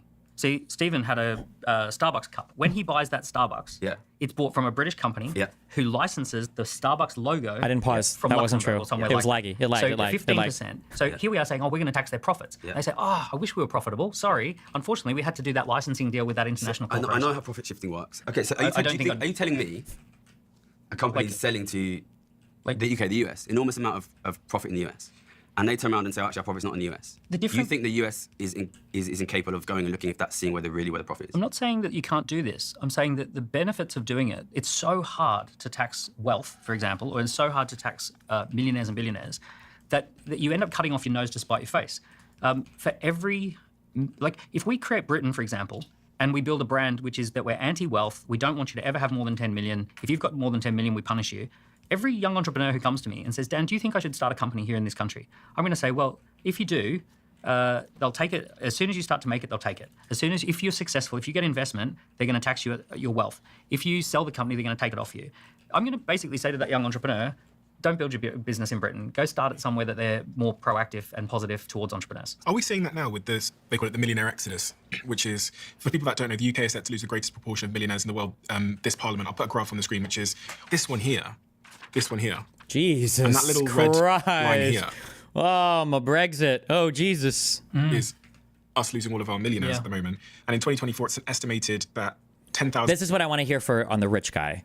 Or not on the rich guy, I'm sorry. On the guy who I seem to be agreeing with more. I'm curious if he faults Brexit at all for that. Or if he's some fucking pro-Brexit dude. And he's like, well, that's not related to... actually, Brexit was a great idea, blah, blah, blah. I'm so curious if that'll come up at all. I don't know how you have a talk on the financial health of the United Kingdom and not bring up Brexit. That just seems crazy, but... 1,800 high net worth individuals left the UK, which is a 157% increase from the previous year, which means that 1 millionaire is departing every 45 minutes. The UK Millionaire Exodus is equal to losing 530,000 average taxpayers. And another stat, the top 10% of earners in the US account for nearly half of all consumer spending. The top 1% of income taxpayers in the UK are projected to contribute about 30% of total income tax from 2024 to 2025. Why are all these millionaires running away? Well, it's not because they're taxing their wealth, because we don't have any wealth taxes. Why do you think they're leaving? I think the reason they're leaving is because the UK economy is really, really weak. Because the UK consumer is really, really weak. Because we've absolutely crushed the spending power of your average British family. And where are they Your average going? British family can barely afford to feed the kids and turn the heating on. Well, So it's like, this is like in America. It's like when people, it's like when people are like, there was a ton of inflation in 2020 and 2021. And it's like, yeah, what happened? Well, Biden happened. DEI and woke happened. Okay. Any other big events? They didn't bring the astronauts back. Okay. Anything else? The vax. What was the vax for? Gay microchips for trans kids. Okay. Any other huge events that happened, maybe, that had any inflationary impact? So nothing. You never, when people talk about inflation in the United States after Biden, nobody brings up COVID. I don't know how. Nobody brings up COVID. Are we going to talk about the UK and nobody's going to bring up Brexit? The guy on the left wouldn't bring up Brexit, wouldn't want to, I would imagine. No, I know. It's because he just wants to blame the billionaire wealth transfer, all that bullshit anyway. So it's not in he doesn't have the agenda to do it. And if this guy in the middle is a huge, sovereign, independent retard or whatever, I don't know if he is or not. I'm just assuming that because so many small government guys are in the United States. No, I shouldn't say in the West, but maybe he's not. Maybe he's an actual, I believe in free markets and all of this stuff, and economic freedom is increased when barriers to trade are decreased. So we shouldn't have left the European market. But I just don't know. I'm just assuming maybe. So, but he'll bring it up certainly, right? We'll see. why are you going to start a business here when the customers are absolutely impoverished? Look, it corresponds with a new tax that we brought in, which was It corresponds with a new tax that we brought in. Is that really it though? Is that really the only thing? the non-dom scheme. So the non-dom scheme basically said if you're living in the UK, but you've got... Wait, hold on real quick. Man, Destiny, please permaban me. I don't think billionaires are bad, but if you don't think inequality is bad and has a bad effect on economy, your brain is round as fuck, rebalancing wealth, nice, you are permabanned. See you later. Scroll back literally 10 minutes in my stream where I've talked about this. Good luck. Bye. businesses all over the world, then we only tax you on what you've got in the UK. And if you die in the UK, we'll only tax you on your UK assets for inheritance tax if you're a non-dom. But if you die in the UK and you've got wealth in India, once that non-dom scheme ended, they basically said, we will tax you on everything globally. If you're if you're a tax resident in the UK, everything you've got globally, we want 40% of it. So unfortunately, every wealth manager contacted their clients and said, you can't stay here. Like You're going to what have the to US get out. It's gotten really bad. 1,000 people a month are leaving, and in the UK, 1% of people pay 30% of the taxes, 10% of people pay 60% of the taxes. And you imagine... It's even worse in the US, though. And the US is arguably doing better, right? Explain that. There's no, like... Where's our center-left people? Out at dinner, and there's 10 of us out for dinner, and one person says, hey, I've got this, I'll get 60% of the bill tonight. We say to them, no, it should be 70%, it should be 80%. And they say, you know what, I'll get up and leave. Wait. The bill out at dinner, and there's 10 of us out for dinner, and one person says, hey, I've got this, I'll get 60% of the bill tonight. We say to them, no, it should be 70%, it should be 80%. And they say, you know what, I'll get up and leave. So they leave, everyone else's bill just doubled. So what's going to happen is if we drive the millionaires out of this country, every ordinary normal person who pays 10 grand a year in tax will now have to pay 20 grand a year in tax. So the reason they left is because we used to allow them to not pay tax. And On their global incomes, on their global So isn't it a bit businesses. more like if we were 10 of us at dinner and there was one guy who came to dinner on the condition he wouldn't pay, then leaves? Because these guys weren't paying tax anyway. The reason they left is because they weren't paying tax. They were paying taxes. It was just different types of taxation. You need competitive taxing schemes. It's not just more. Taxing is it's an art. It's an art form. Saying, it's like saying, hey, I'll pay 60% of this table, and they say at the table, hey, wait a second, we also want you to pay for everything that's happening at other restaurants as well. Isn't it a bit more like these guys we're stretching the here analogy. on a condition? You yourself said No, you're 100% the reason right. why they left is because we let them live here on the condition that they didn't have to pay taxes. On their global... On the one taxes type matter, of right? income. So why is everyone going to Dubai? Dubai, they're going there because there's no tax. These guys, they live in Dubai, their money comes from the West. They are making money from the West, while your average Western ordinary person watching this show now cannot afford to buy a house, cannot afford to have a family. We can tax those revenues at the point of sale. Why do we allow these guys? It's called a consumption tax. No, it's What is he talking about? What is this? Wait, this is the most retarded thing I've ever heard this guy say. When he says we can tax those revenues at the point of sale, what is he talking about? Is he talking about like a sales tax that the corporation would pay? What? No, it's a tax on, When profits. you It's just not said, a tax on you consumption. just said at point of sale, which means it's a consumption Yeah, tax. based on the profits. You look at how much profit they have. That's just an income tax. What is he talking about? Is he about to say this? No, that's And not a then you work consumption out where the profits go. Exactly, it's not a consumption tax. So, like I'm saying. So But you're saying it's not a consumption tax, but you're describing a consumption tax. But then you're describing, but what you want it to be is just an income tax. There's a tax that you pay at the point of sales based on the profits. Well, that's no longer a consumption tax then. That's just an income tax. That's what if you're paying taxes on your profits, that's an income tax. Based on the profits. You look at how much profit they have, that's and not then you work consumption out where the profits go. Exactly, it's not a consumption tax. Like I'm saying. So if you tax profits, Yeah. right, then those profits have to accumulate in that country. And because of the digital ecosystem that we now have, the world we now live in, I can lease the database off of my company in Luxembourg. I can license my logo from a I company. understand how profit shifting works. Go on. Okay, Have so you noted- listen, these guys are not Gandalf. You just say, we don't accept profit shifting. We don't need to accept profit shifting. Oh, just don't have any more international companies ever. Or what? It was that easy all along. Just say don't do it. Oh, okay. BZ, absolutely. Absolutely. BZ, hello. China does not accept profit shifting. We did not accept profit shifting 50 years ago. We do not have to accept profit shifting. But China doesn't accept profit shifting. Are you telling me that TikTok as a corporation was exempt from taxes in the United States? What? Is that true? I don't even know what he's saying. He's saying profit shifting. I don't even know if he is talking about the same concept as this guy. But okay. you have a government class who are extremely wealthy and a media class who are extremely wealthy saying it's impossible to tax rich people. And I would like to say, I will agree 100%. It is difficult to tax rich people. Yeah. It is very, very, very difficult to tax rich people. the difference- I don't come here saying I want to tax rich people because it's easy. I know it's hard. I know probably I'm going to lose. I know our viewers, kids, will live in desperate poverty. I know that. I do this because it is hard. If we are a country which says to ourselves, we don't try and do things which are necessary to keep our kids out of poverty because they are hard, then our kids will live in poverty. I don't need to be here. I'm a multi-millionaire just like you. I could be in the Philippines drinking pina coladas. True. I come in here because I come from a poor background and it's ordinary families like my family, like the kids I grew up with, whose kids are going to be in poverty. It's difficult, but Why does he keep saying this over and over again, that the people around me are going to be in poverty? Bro, you have said multiple times that you've been making money betting against the economy for 15 years. You're fucking rich. Why not take care of your friends and family? Hello? What the fuck? What are you doing with all your money, bro? necessary. Sometimes we have to do things not because they're easy, but because they are hard. That is what makes a rich country rich, and that is what protects ordinary people. Listen, our grandparents lived in poverty.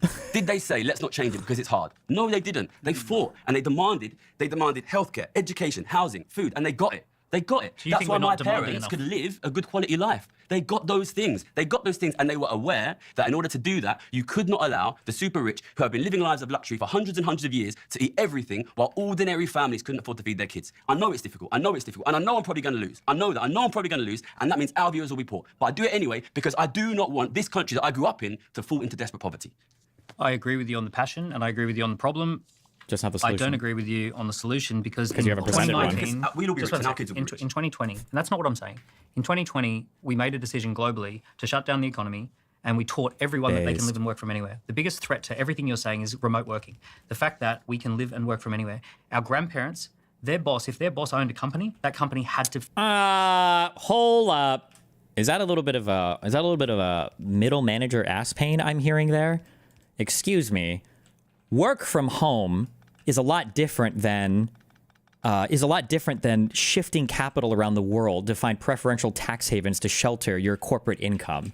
These are the fact that a guy doesn't have to go into the office at Amazon anymore and can work from his house is significantly different than fucking corporate tax inversion in Ireland or whatever. I don't like the comparison of those two things. The idea that now maybe COVID accelerated to some extent, like transnationalization or globalization of corporate stuff or whatever, but this is a problem that existed way fucking before COVID. And this is a problem that exists way independent of work from home. You can bring everybody back to a physical office and you still have this exact same problem. I don't know why he's talking about like work from home during COVID is what changed everything, but physically be in the country, and the boss had to physically be in the country. If we look at today, there are plenty of. He's talking about hiring remote workers. Yeah, but do you think remote workers were just being hired because of COVID? I'm sorry, when I call in and I'm asking for help, you think that people that don't speak English well, you think that didn't exist before COVID? You're like, I remember when I used to call in and it was all Southerners and Minnesotans that would answer the phone on tech support, and then that darn COVID came along and people realized that they could outsource their labor to other countries. Bullshit. Fitness trainers who work for a gym, and the owner of that gym is somewhere overseas. Plenty of people work in a restaurant, and the owner of the restaurant lives overseas. You can run a business from anywhere in the world right now. So the problem that we face is that you're describing, on one hand, you say we need to tax it at the point of sale, which is a consumption tax. And It's then, not, and it's a tax on profits. Okay, and then you say a tax on profit, and then you say, That's not a consumption then we'll tax, stop then. profit shifting. By the way, I'm also actually all for this idea of stopping profit. I've already said, I think it's utterly ridiculous the way that many of these global companies are treated. And if we don't stop that, then all the money just flows out to the tech companies. So I'm with you on that. But when you say tax the rich, the actual people who own the companies, those people can just be anywhere right now. So, But their revenues can't. Their customers are where their customers are. Their customers are where their customers are. Listen, Amazon doesn't pay any UK tax, doesn't pay any US tax. Where are the customers? In the UK and the US. US. Amazon doesn't pay any U.S. taxes? Or is he talking about certain corporate taxes? Because Amazon definitely pays taxes in the U.S., but okay. Do you really think it's impossible for us to tax that? Well, you're talking about taxing people at 10 million plus, right? So this is a lot of startup entrepreneurs. Well, hold on. Now this guy just jumped to personal income tax versus the corporate tax stuff. These are two fundamentally different things, but Jeff Bezos is a lot more than 10 million. No, Jeff I'm not- Bezos no, but- is worth a lot more than 10 But million. you talk about anyone above 10 million is on your radar. You right? don't want people worth 11 million pounds to pay more tax. I'm not just talking. It's not that. Jesus Dan, Christ. if you're worth more than £10 million, so if we tax people on, as Gary says, that have more than 10 million, what are your options to avoid? Say, if your objective was to avoid that, what options do you have? Look, if my objective was to avoid it, I pass a board resolution that we're moving the head office somewhere else. Yeah. We move the intellectual property somewhere else. I pick up and move my family somewhere else. And within about a week or two, we've got a WeWork office somewhere else. I've got a new house on Airbnb somewhere else. And I cut ties with the UK, and I'm non-tax resident here. And I have a digital business. I can literally make my head office anywhere in the world. If there was a particular country that turned hostile towards I feel like, I mean, and I don't know, because this guy is probably way more conservative economically than I am, and the Gary guy is a fucking retard. But like, I feel like my center-left answer here is, why could you not just force corporations to have headquarters that account for some percentage of their global profits, or rather the domestic sales have to be accounted for in some domestic entity? Like, that should be possible. That should even be somewhat arbitrary or trivial, right? Like I don't understand why that can't just be the answer to this. Now, obviously, one reason would be it could be a dramatic shift in tax burden. Like maybe they're going to be paying way more taxes than they were before. Although I don't know how much of this type of profit shifting happens insofar as like goods and services sold versus like weird corporate shit. But I feel like this is more your answer than. I don't even know what the answer is. I don't think these guys have even brought up answers yet, but. Our operations, they not have to withdraw service from that thing, so that's possible, but it's unlikely that would actually happen. But ultimately, if I choose to get up and leave, then I get up and leave. Now, the bigger issue is, would I have even come here in the first place? And then there's another issue. And here's the other issue, Gary, for you. You've just had 750,000 subscribers to your YouTube channel. It's 820, right? It's 820, right? So it's going up fast. I could have one of my analysts at a consulting company do a valuation of your brand and do a valuation of your YouTube channel. We could say this is a fast growth media company and it's worth 11 million, right? So we could come up with a forecast and a projection and we say Gary's Economics is actually a new fast growth media brand. It's worth 11 million. Now your channel, now you have to pay 100 grand a year in extra taxes because you're a millionaire. Well, sorry, 1% on wealth above 10 million on 11 million is going to be 10 grand of taxes. Oh, you're saying only on the part above? That's how taxes work. So it's not on everything. That's not how all taxes work. Oh my God. We should go through his thesis. Fuck, I kind of want to. It would be a good way to like learn econ too, for however much hard econ his thesis even touches. We should go through because he published. He had a master's thesis for Oxford or whatever in philosophy of economics. It's a tremendous amount of like just retarded statements. On 11 million is going to be 10 grand of taxes. Oh, you're saying only on the part above? That's how taxes work. So it's not on everything. It's okay. So it's a marginal tax. That's how taxes work. That's not how all taxes work, you fucking moron. This is specifically like is it a graduated system or a progressive taxation system? Like if you say that you tax people who earn above a certain amount, it could theoretically apply to the part below. It's not necessarily like you can just say that, but. But is it fair that like who gets to decide what wealth is wealth and what it's worth? Because wealth, let's just hear me out. Wealth is a technical term for unrealized gains, right? It's not real. Someone buys a house for 20 grand and it's worth 200 grand. They've still got the same house, but now they've got wealth.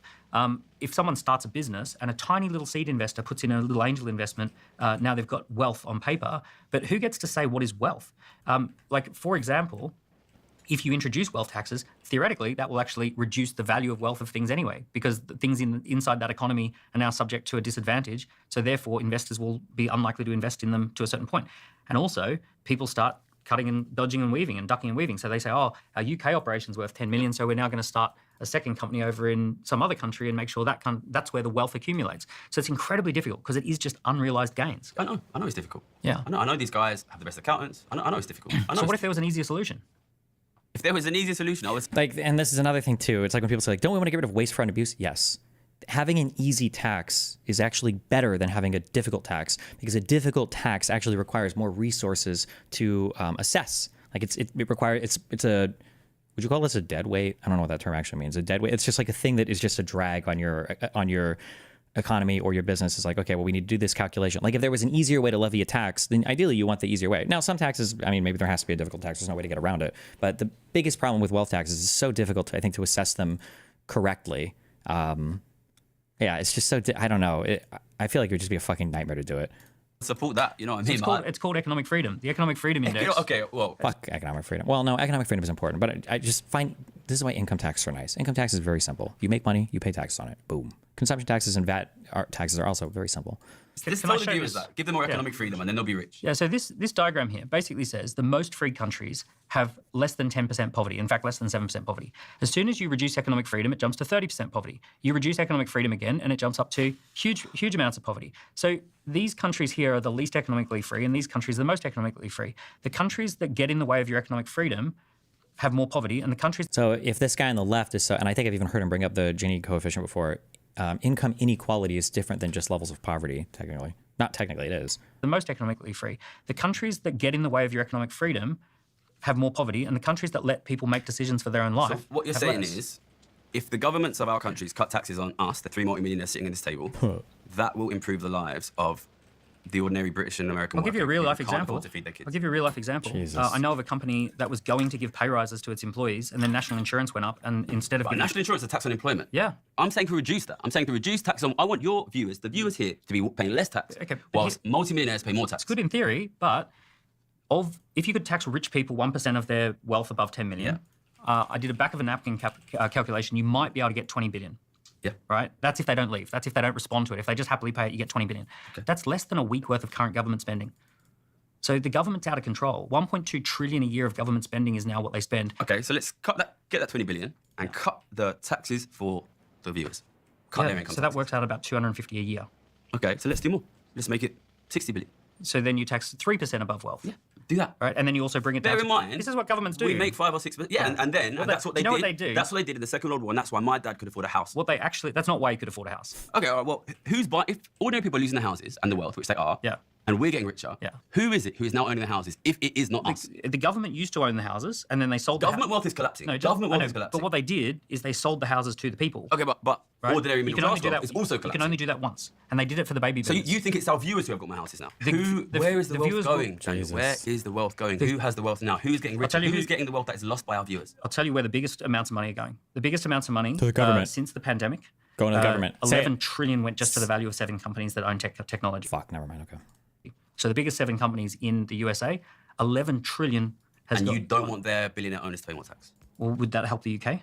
Well, if you use that money to reduce tax on working one second. people, then it would help. Yeah. They own shares in the USA. They're US citizens. So that doesn't help us here. And No, but it will help the American consumer, and then we can export the American consumer, and it will mean the American consumer has money, and then it will show rich people how much you can achieve by taxing super rich. You Then asked we can whether- raise tax on our super rich here, You are- and then what I want is these guys to be taxed so much that they start to sell assets, and then ordinary rich people can buy assets again. Because what I want is What?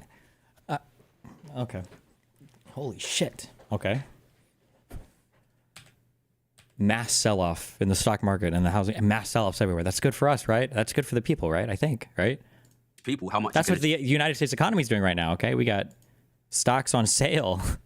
achieve by taxing super rich. You Then asked we can whether- raise tax on our super rich here. You are- And then what I want is these guys to be taxed so much that they start to sell assets. And then ordinary rich people can buy assets again. Because what I want is our viewers to be able to own things, to be able to own their own homes. When I hear this, I admittedly don't know as much about these issues as you guys do, but when I hear that there's these 7 tech companies in the US, my brain goes, can't we have one here? Yeah. Can't we start? And then so my brain goes, what conditions We do we have sold to one of our create? ones that we had. Yeah. What conditions do we have to create to have one of those 7 tech companies here, especially in this sort of AI world we're heading towards, where when I was reading through the stats, most of the investment in AI, which is going to be hugely destabilizing across every industry, from driving to any form of knowledge work, even podcasting. I can play your podcast now, which sounds exactly like me, which has a 4.6 star rating on Apple, which was written by AI, in my voice, published by AI. Wild. And who's accruing the value there? Well, it's a company in America called 11 Labs, and it's bloody OpenAI. And I go, why can't we have those companies here? We need them here. Because China and the US are dominating this next revolution. And I worry as a bystander that if we don't create entrepreneurship-friendly environments here, we are going to become India. So if you want businesses to thrive, Listen, okay, ignore all of that, okay? Run, program, dump everything that he just said, okay? What we need to do is we need to tax the wealthy more and tax the poor people less. Just repeat that. Ignore everything he just said and just repeat the same fucking slogan that you've been rambling on about for an hour, okay? Do it. You can do it. You can do it. Please do it. Please do it. Environments here, we are going to become India. so if you want businesses to thrive, you don't need just a good environment for entrepreneurs. You also need people to have money that they can spend. And we are in a country where increasingly most of the people out there have almost nothing left over at the end of the month. They can barely pay the bills. Those companies are selling globally, right? So they don't need any particular company to do well. What was the solution? Did he have anything to say or? They sell to anywhere. So like OpenAI, ChatGPT, we're all using that bloody product and paying our $20, $30 a month. Yeah, where do they actually get their money from, right? They get their money from selling data to the rich, right? My point was making the environment more friendly for entrepreneurs. Because when I start a company, Yeah, do you remember what we're talking I about, can't or- explain the disadvantage I'm at the moment if I start that kind of company here. In the UK. There's no investors, and then all the talent seems to flock over to San Francisco. So the guys that built, the British guys that built an AI company called Fixer, which I was going to invest in, all British lads from London, they went over to San Francisco. They're like 25-year-olds. They've just raised at a 60 million valuation. They're in this room, this building in San Francisco full of entrepreneurs, and they're pumping knowledge and capital into this room. Cool. With all due respect, Stephen, you're not a great example for the fact that it's impossible to start a successful online brand in the UK. Facts. Wait, why? What does this guy do? I hope it's more than just a podcast, because this is like one of the least capital intensive, doesn't need investment. Is this guy over here like a huge business owner, like operates massive companies in the UK, or is he just a podcaster?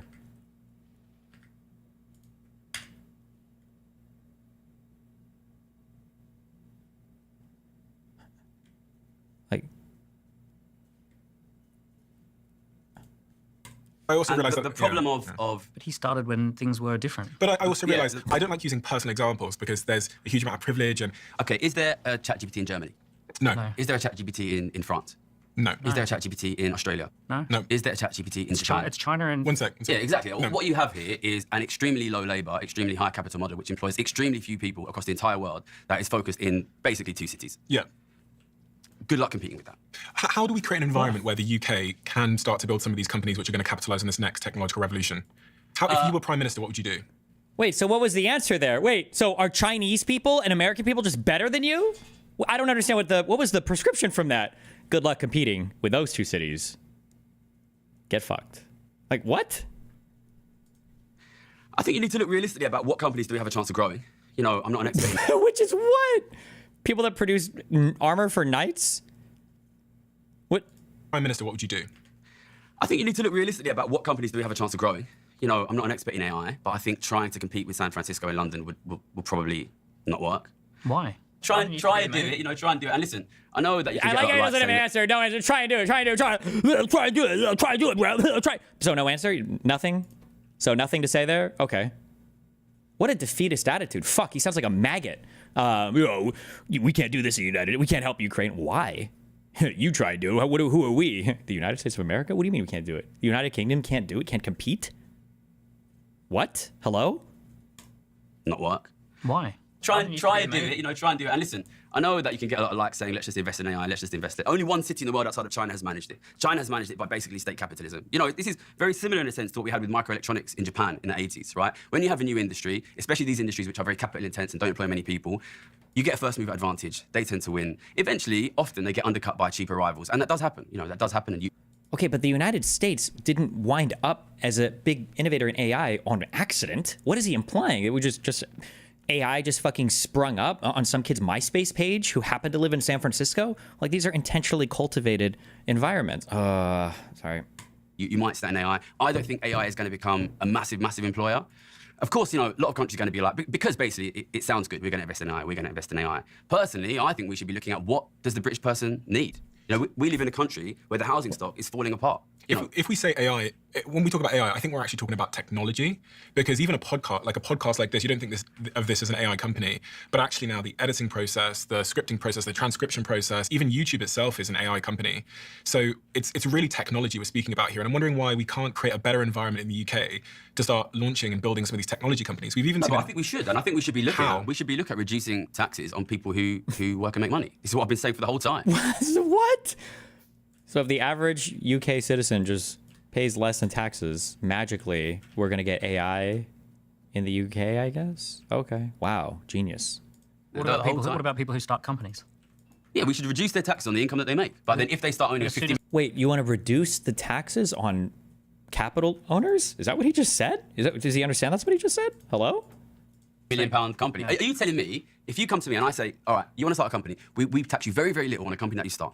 If that company becomes worth 20, 30, 40 million quid, then we're going to start taxing you. You're going to come and say to me, oh no, sorry, 50 million is not enough for me. So can I ask a question on that? So my company was valued at X 50, whatever, 100 millions. Congratulations. And I still had, because I hadn't had an exit event, I still had £10,000, £20,000 in my bank account. Are you saying at the point when I sell the company, or are you saying just because I have shares in the company?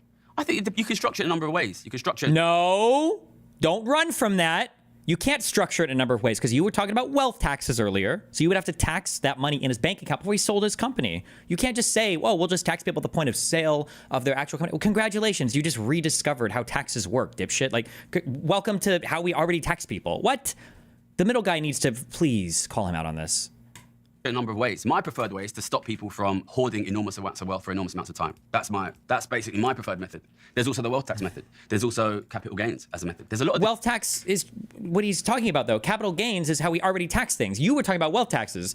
He was asking how you would do a wealth tax. Capital gains is what he already does. When you sell a thing, you realize that the event and then you pay taxes on it. Different ways to it. There's a lot of different ways to it, but you have to deal with the problem of if you do not tax very wealthy individuals and very wealthy families, their share of the pie will obviously grow over time, and they will, and they are, as we are watching, squeezing out ordinary families. You have to deal with that. My friend sold his company in the UK. It's a company everybody knows, and I remember him saying to me at the time, it was in the middle of the pandemic. He'd got this big exit event. I think he'd made 300 million, and he goes, "I'm off." I go, "Where are you going?" He goes, "I'm going to go to Dubai and Monaco and live between the two." And I said to him, "Explain to me why." He goes, "Well, the amount of tax I'd have to pay in the UK is equivalent to me paying 20 million rent in the UK for the next 6 or 7 years, which he'd have to stay here for." So he went and he pops back in every now and then, but it meant that he could keep that 150 million whatever tax he would pay, never had to pay it to the UK, is living this high-flying life now in Dubai, drops into Monaco every now and then. And I remember him saying to me, "Well, Steve, I'd have to pay 20 million rent a year to live here." And he went on to say, the UK product, it just isn't worth it. He goes, "Crime, I'm going to get my Rolex robbed off of me."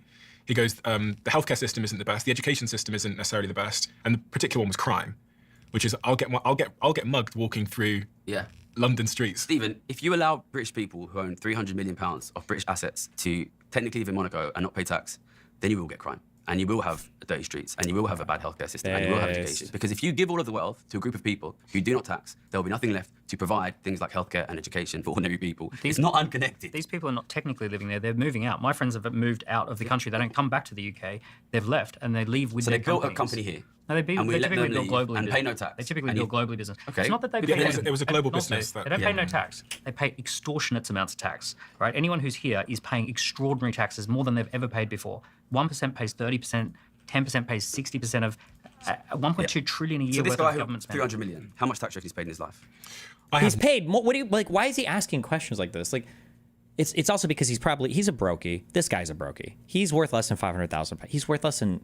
That's my guess. He's worth less than 500,000 pounds. What is this idea that like wealthy people magically don't pay any taxes? The reality is that you just have a fuck ton of money. It's such a stupid like college kid argument. Like, the wealthy don't pay tax. Of course they pay taxes. The question is do they pay enough? Do we tax the right kind of things? Is there ways that we can collect more revenue in ways that don't hurt like businesses? Like these are the questions that we're supposed to be asking. Not like wealthy people don't pay any taxes. Of course they do. They pay a large, very large share. It's even larger in the United States. But whatever. No idea. It's a larger share of like the top. What is it? Like the top 1% pay like 50% of the I think taxes in the US or something. So you can look that up. Yeah, his business was global. His biggest customer was the US. Because I pay 60%, and our viewers will pay 30, 40, 50%. Do you think it's fair that your 300 million guy pays his 2 or 3? I have no idea what he pays. Well, it sounds like he didn't pay 50%. That's it. 2 or 3%? What? He dashed before he got the tax bill. But why do we allow it? Why do we allow it? I'm not allowed to not pay my tax. What could you have done to? You are allowed to. When you were in Japan, you wouldn't have paid UK taxes. Oh shit. No, he asked a good question. What are you going to do to make it stop? And what was this guy about to say? A lock-in so you can't? Then nobody would just make a company in the UK. They would just not do it there, right? Not really. Destiny, when he hears anything that sounds like socialism, he goes berserk. When it comes to the economy, Destiny turns into Hassan Capitalism Edition. What are you Brian Nyaga, what have I said that you think is incorrect? What? Nyaga. That's not what you think it is, okay? That's a Vietnamese last name. It's a real one. I've seen it. Destiny is really triggered because he thinks this dude is a socialist. I don't even think this guy is a socialist. What the fuck are you talking? Do you think socialism is when you tax people? What?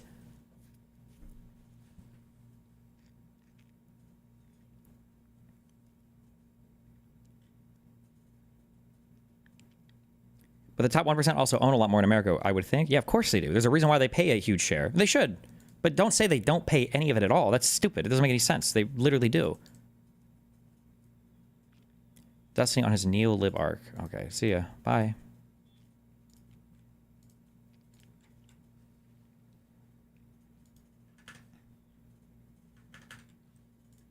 Yeah, because I was working in Japan and then I paid Japanese taxes. Yeah, because you're living in Japan. This is the thing. People can live wherever they want now. So, but we're talking about this is. I think we should stop obfuscating tax on people's work from tax on the assets that they own. So I'm talking about entrepreneurs' work generates wealth. So when if I own £1 billion of British houses, and then I say I live in Dubai, and I'm getting the rent on £1 billion of houses, which should probably be something like. That's going to be something like £50 million. See, this guy's not even a socialist, because if he was, he'd even have better responses to this guy. Even a socialist could debate this better, or a smart socialist could.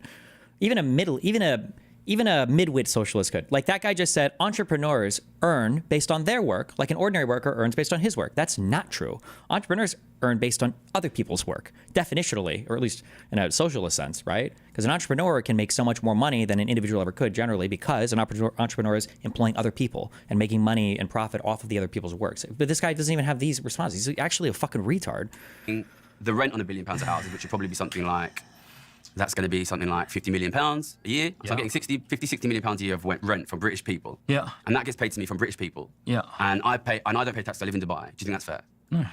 All right, so let's change that. Let's make people pay tax on their wealth, regardless of where they live. Yeah, the question would be, though, how would you tax people, right? And how would you actually structure it? Because regardless of what you feel like is fair, this is the thing. It's not about fairness. It's about what you can pragmatically and practically do in the modern economy. Yes. You might say, oh, actually, like for example, if we said what's fair, a lot of people would say a flat tax is fair. You make £1, you pay 20%. True. You make £1 million, you pay 20%. You make £100 million, you pay 20%. So a lot of people would say the fairest tax system would just be a flat tax on everything, right? That would be a fair thing. It's pragmatically, can you do it? Is it actually good for society? No. Should people be excluded from that? So it's not about fairness. It's about pragmatically, what can you get away with? All right, well, pragmatically, what we can get away with is desperate poverty for our viewers' kids. Back to that again. I love it when he does this. It's a good optics tactic. It's a good intelligent tactic. I love it how every single time you push him on a little thing, he turns into a massive fucking crybaby because his grift is being exposed, and all he has to do is virtue signal about, do the thing about how your family and friends are all poor and dying in poverty again. Do that one. Run that line again. I love that one. If you want to have, can we zoom out just a minute, right? I want to zoom out. Let's zoom away from our viewers' kids. Zoom out. Forget about them. They're not that poor. I'm a dad, right? I got 3 kids. But you are a multi-millionaire dad.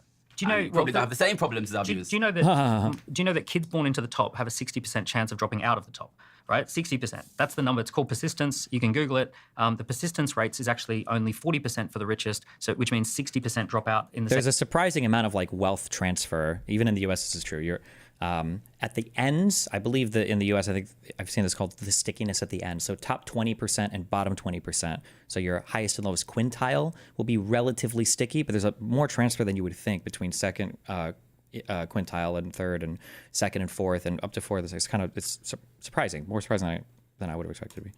Second. Do you think your kids have a 60% chance of living in poverty? Also, not poverty. Do you know what's interesting? We're all I like how this guy says the stat is 60%. He's like, do your kids have a 60%? That's not how that works, you fucking moron.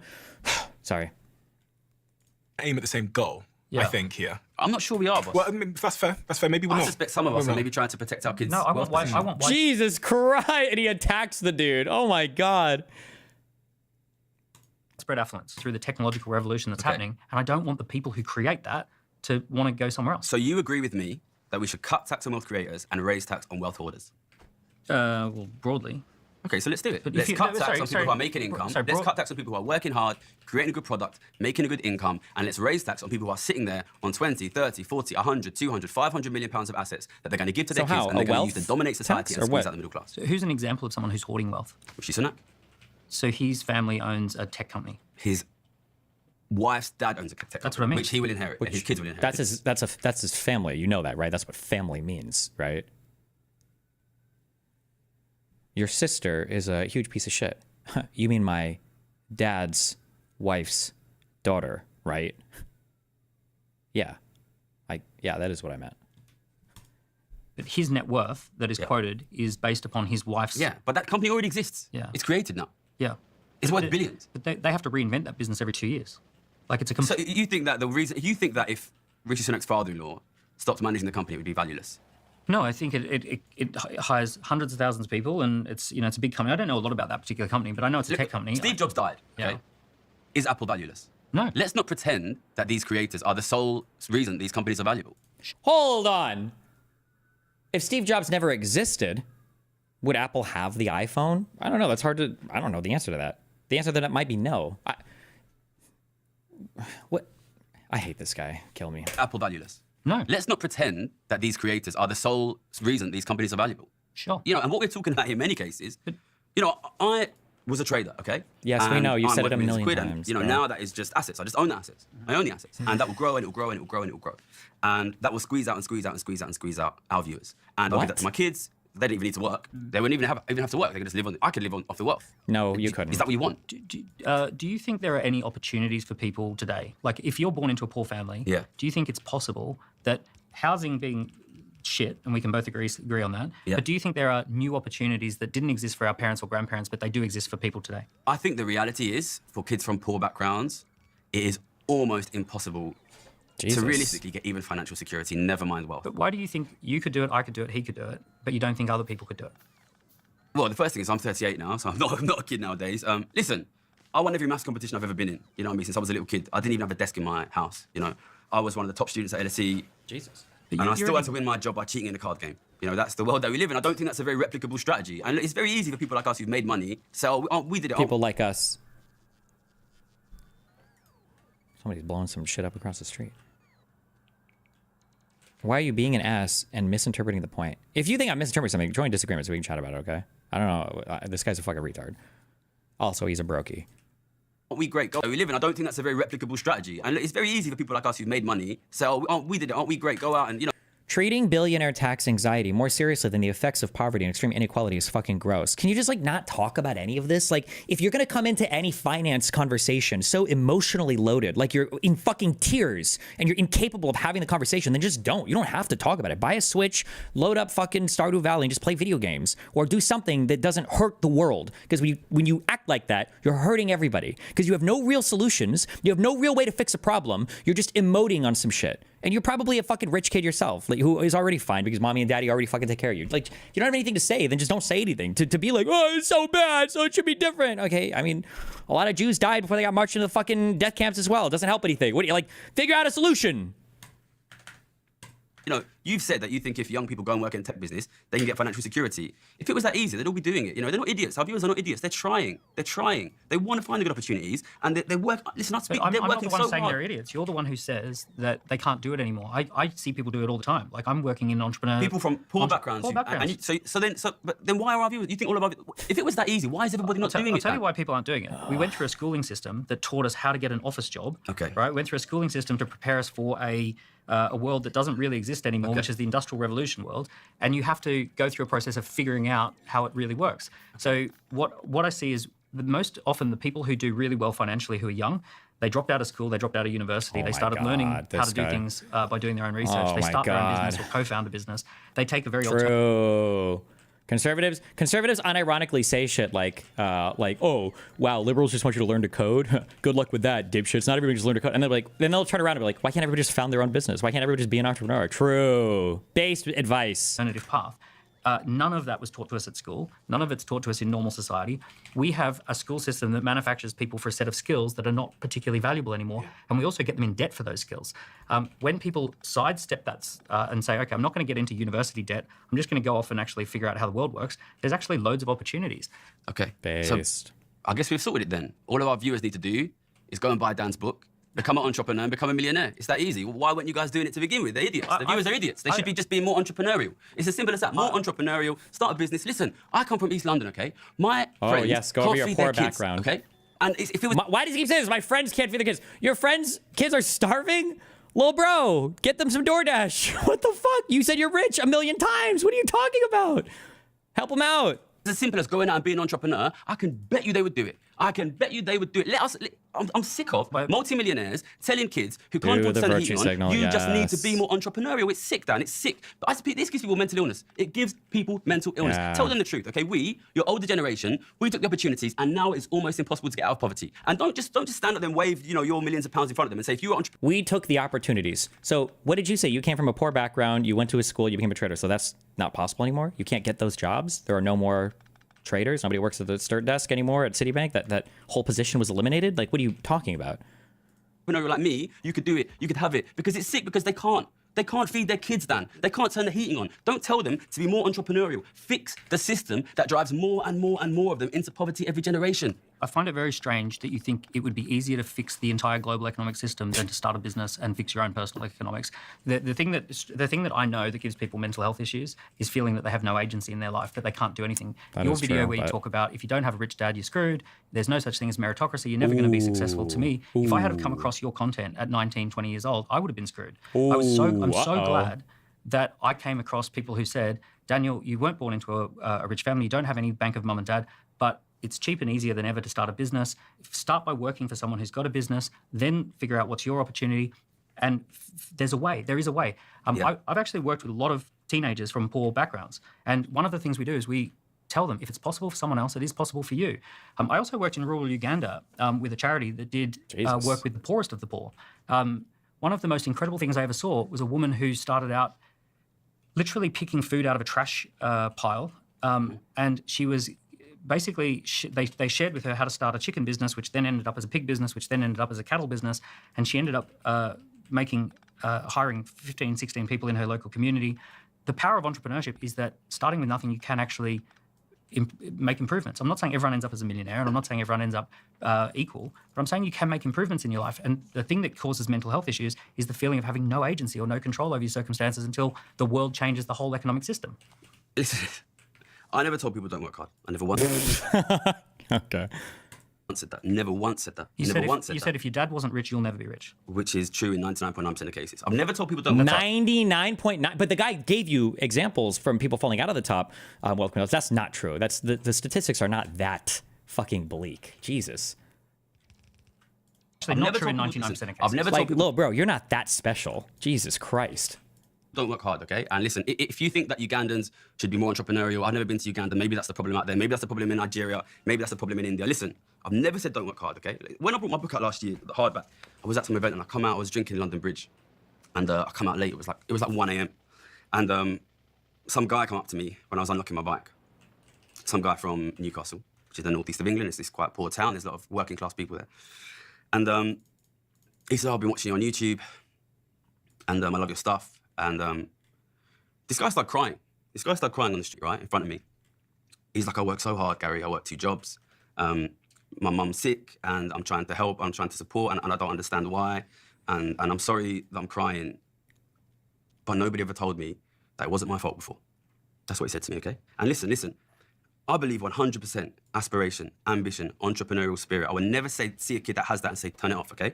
But the flip side of if you just work hard enough, you can make it, is if you didn't make it, it's because you didn't work hard enough and it's your fault. And I would like you to sit and think very hard before you send that message to young men and young women in our society. That is true. This guy's just not the guy to give this message because he's fucking retarded. But that is true. Meritocracy doesn't mean that everyone ends up with the same result.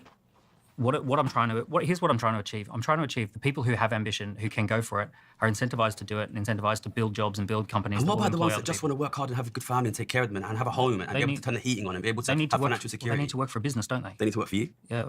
Pardon? They need to work for you? They need to work for a business, some business, right? If someone doesn't create that business, then where do they work for? We now have 11% of working age people are now declared too sick to work, right? We have a huge problem in the UK. We also have 25... I like how I don't think a single fact thing has come up to fact check the other guy because he literally hasn't brought up a single fucking fact or statistic on anything at all. Has it? Has there been one? 5% of people who are working age don't work. It's 1 in 7 men don't work at all. Do you think they're lazy, Dan? I think the system is collapsing. Do you think the system is the changing. average British American is lazy? What I think is happening... Like he's just trying to get him on like the virtue signal points, like fact check. The average person is indeed not lazy. Is that the technology companies are totally transforming and disrupting everything. And what happened is around the post-war era, we had good jobs. We had, you could work in a local thing. What's happening now is that jobs are going to the Philippines. They're going to, technology does 3 things. It makes jobs more simple, which makes them replaceable. It makes jobs global, where you can move them to anywhere else. And then ultimately it automates the job altogether and gets rid of it through code and software. I feel like I super don't agree with that. I don't think technology makes jobs easier necessarily. Even though we don't think about it, we're very privileged living in the West. Working at McDonald's probably requires considerably more, or I would say probably more training and skills than say like swinging a pickaxe at rocks and bringing stuff out, right? Like the latter can be hard work, but the former requires more stuff that you have to learn. By bare minimum, you have to be literate. You have to be able to read. You have to be able to communicate with people without killing somebody or being insane. You've got to be able to, wake up, get to work. Like it's relatively more difficult. Even at our lowest level, these like tech jobs, even our lowest level service jobs require more training and minimum levels of educational, like our minimum threshold for education is higher than some of these other jobs. That would be less technological. So the idea that more tech makes them easier, I don't know if I necessarily agree with that. And also, obviously, to create the technology, to service the technology, and to deploy the technology requires significantly more educated people as well. But You can move them to anywhere else. And then ultimately it automates the job altogether and gets rid of it through code and software. And what's really going on in the last, especially 5 years since the pandemic, is technology has decimated the existing systems that we all relied upon when we grew up. And when I say the education system isn't really working, it's still pretending that there are office jobs available for people when they graduate. And it's still pretending that there's like 1950s scenarios available when actually my kids are going to be disrupted by AI. Everyone's kids are going to be disrupted by AI. These sorts of things are the things that really we also need to be talking about. To all the founders and small business owners listening, I think you need to hear Okay, fuck it. What do we need to hear? this. It's an update from my sponsor, Fiverr. They've just launched something called Fiverr Go. And in short, it's a huge game changer for you and your team. It's a tool that's been created to help freelancers train and control a personalized AI tool. Nah, unskilled work became easier. You don't understand, though. Unskilled labor in our economy requires so much more than what a citizen of the world 1,000 years ago would have been able to offer. Like, you just take it for granted. In the United States, like, you take it for granted that your employees can read.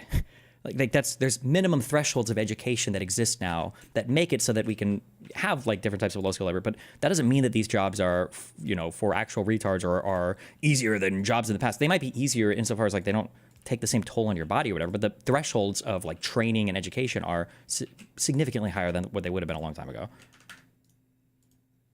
Specific to them and in their style, which means that Fiverr freelancers and their clients can now generate unique work almost instantly purely by combining their own unique style of freelance talent with personalized AI technology.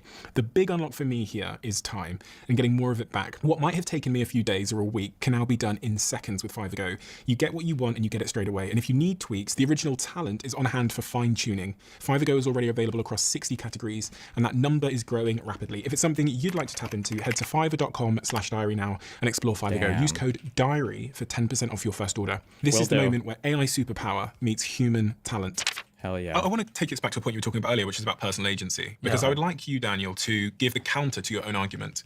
Because I want to make sure, when we're talking about solutions to this problem, start a business, be entrepreneurial, you can also understand how that works for people with our brains and our mindset and whatever we have to do that, our risk appetite, our trauma, whatever it might be. But not everybody is wired in such a way. So that's not necessarily the best solution for every, and also we sit here with a bit of hindsight bias where we were lucky and it worked out for us. When you look at the stats around businesses succeeding, the stats, it's like 90% of businesses fail. So most of them are failing.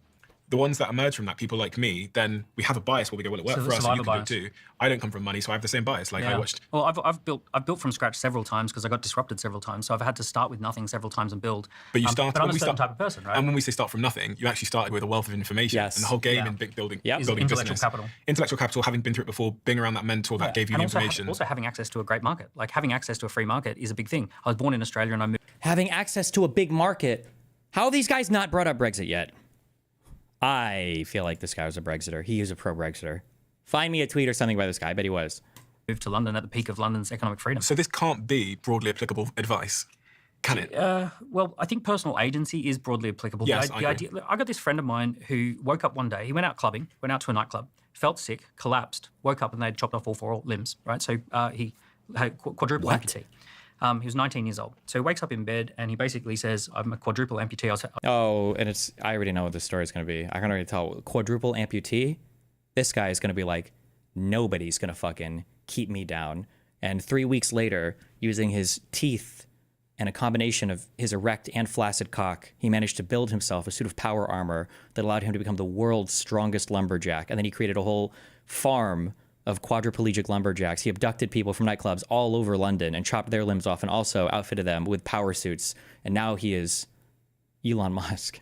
I was fine 48 hours ago. Now I'm a quadruple amputee. And he decides to make this decision in the hospital room that this is going to be the best thing that ever happened to him. And he makes that decision. Even that is a consequence of him and his wiring. What I'm trying to understand is... But he ended up starting a clinic, and it's a multi-million-dollar clinic. Yeah. I mean, it's multi-million-dollar clinic. Say it, to outfit people with power armor. Say it. And then he stopped terrorists in the Middle East and then told his dad, or his dad's company was not going to sell weapons anymore. Say it. It's incredible what people can do. Not the rule. It's incredible what people do. But you only need a few people to succeed and the whole economy. Oh my God. Okay, fuck this guy. Okay. He's not as bad as the Gary dude, because it's hard to be as bad as the Gary dude. But this is the opposite end of like the retard takes of like, why can't everybody just be a wildly successful entrepreneur? Starts to improve. We actually, in this UK, we are I've worked at Burger King earning less than $20,000 a year and now work as a software engineer earning over $130,000 a year. Burger King was way harder / taxing. Good virtue signal, my dude. You're so brave. Do we have like is there like a bravery song? Brave song.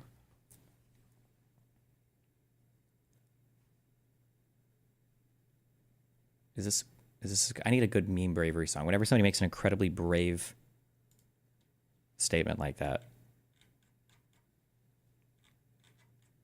It's not a matter of if work is like arduous or unfun or unfulfilling or whatever. It's a matter of how much training do you need to do the work. Chances are every software engineer, or most of them, could probably work at Burger King. Not every Burger King employee could just become a software engineer. But thank you for virtue signaling. I love you. But you only need a few people to succeed and the whole economy starts to improve. We actually, in this UK, we only, at the peak of our entrepreneurial, like blitzing it, where we're doing so well, there was only 40,000 scale-ups. 40,000 companies were creating jobs growth, higher wages, investment into the country. You know, it's only 1% of people who pay 30% of the taxes and 10% of people who pay 60% of the taxes. So you only need... Like this guy on the left, because he's a fucking moron. The pushback to that is, okay, 1% of the people pay 30% of taxes. What percentage of the wealth do they have? What percent of the income, both ordinary and capital percentage, do they have, right? Because that number is supposed to shock you, and that like 1% of the people pay 30% of the taxes. Holy shit. Okay, but like what percentage of the money do they have? Because if they have like 10% of the money and they pay 30% taxes, yeah, okay, they're paying quite a bit. If they have like 80% of the money and they pay 30% of tax, well, that doesn't sound as amazing anymore. But nobody has the talking point for this, I guess. Whatever. Need 1 in 100 to actually create something that's valuable, and you get an extra 30% of taxes. But so that again is, we need this one. That's advice for the people that end up getting into that 1%. Yeah. But who does everyone else work for? Like, all jobs growth comes from entrepreneurs. So what are you saying to the 99% there? Are you saying go get a job? Well, you need yeah, true. wealth creators in the economy who are building something. Like, you take Gymshark. People who work at Gymshark, they're super glad that this guy started the company. They're like, he's not answering the question. That's fine, but you're like, the people working for Gymshark or whatever, that's great, but those are just workers. So your advice is just get a job. Is that your advice? Because before, your advice was become an entrepreneur, but now you're saying only 1% of people can be entrepreneurs. So what about the other 99%? Well, get a job. Oh, it was that easy. Just get a job. True. really happy that there's a company. Otherwise, where would they go? What would they work? Where would they work? So if Ben decides that he doesn't want to start that company in the UK, or if he gets to 10 million and stops, then all of those additional jobs are toast. They're all gone. So you encouraging the entrepreneurial, you're not encouraging everyone to become an entrepreneur. No. You're saying those that that's what it have sounded those, like. that bias or that. Because when you brought up the fact that was it Rwandan woman or Sudanese woman, what did he say? Or Ugandan woman became an entrepreneur? I thought that meant all of us were supposed to become an entrepreneur. I didn't know that you'd found the fucking, the chief economic brain, the super high IQ business mind in Uganda or whatever. Okay, nice. Okay, gotcha. So that was just a random fucking story that had nothing to do with anything. Okay.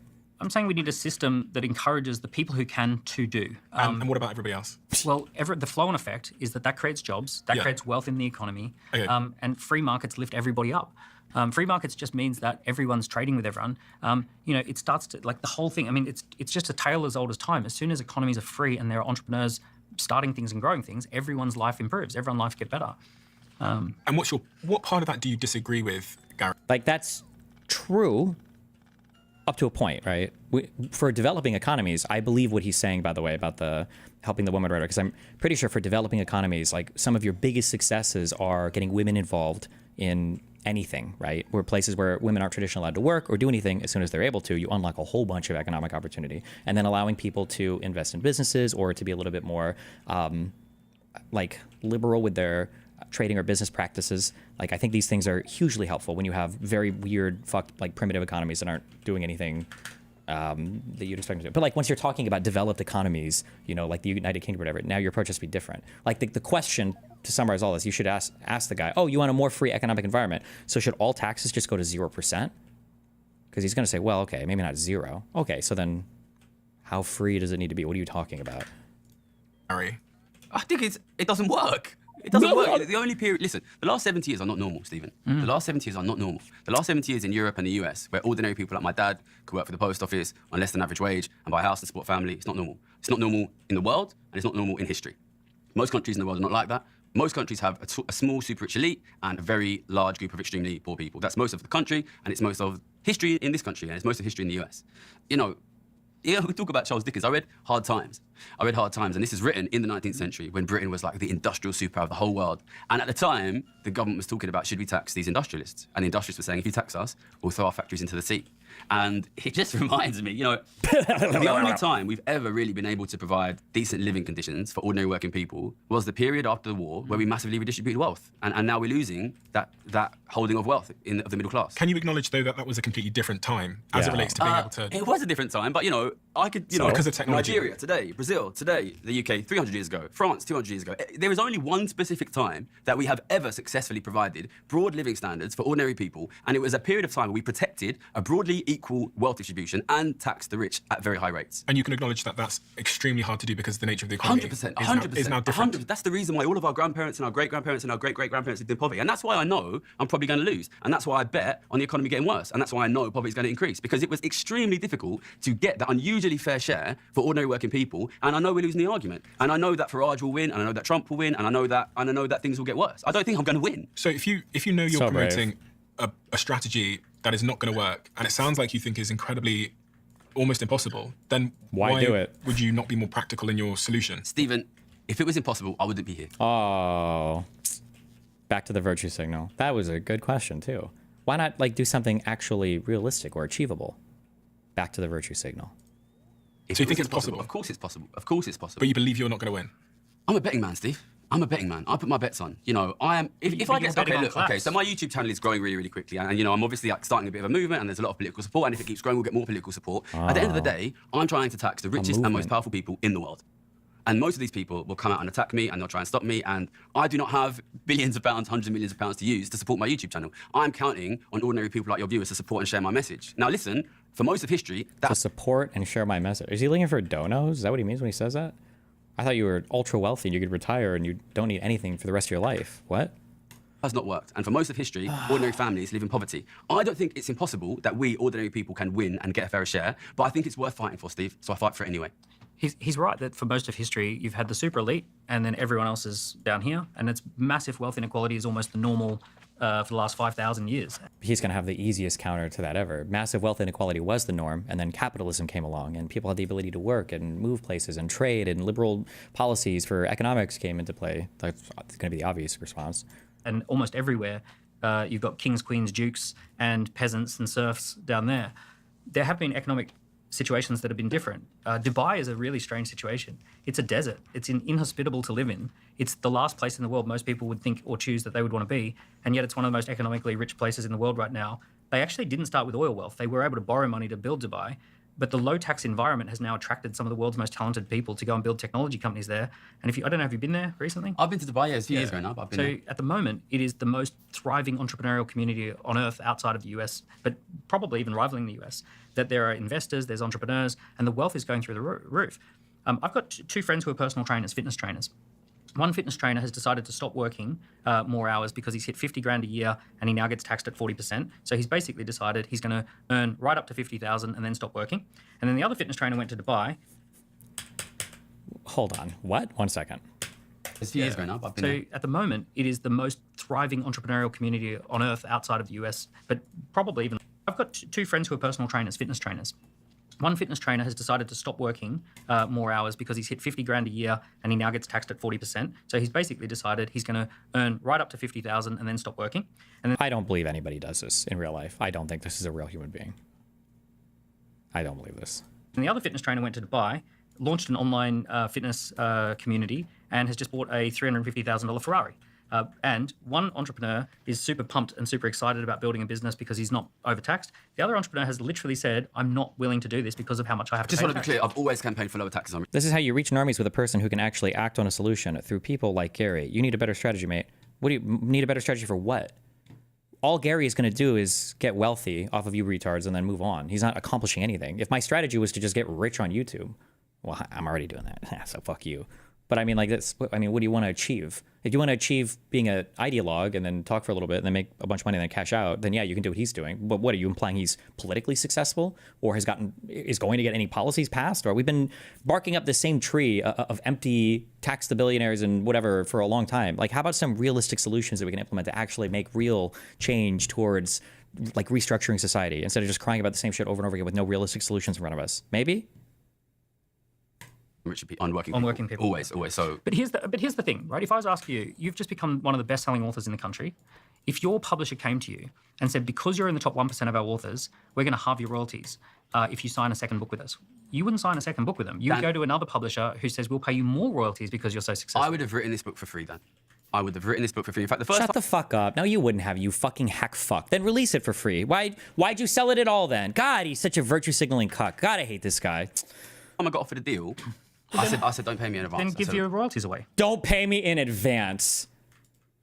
Yes, thank you. Because like I say, what did you say? Did you take an exclusive royalty deal then instead of an upfront fee? Is that what you did? Because if so, whoop-de-doo. It's not like you were being nice there. You just knew you'd make more money on the back with royalties. Yeah, this guy in the middle just said it. Then why not give away your royalties? What are you talking? Don't be a fucking retard. Oh my God. I would have written this book for free. In fact, the first time I got offered a deal, I said, don't pay me in advance. Then give your royalties away. Why?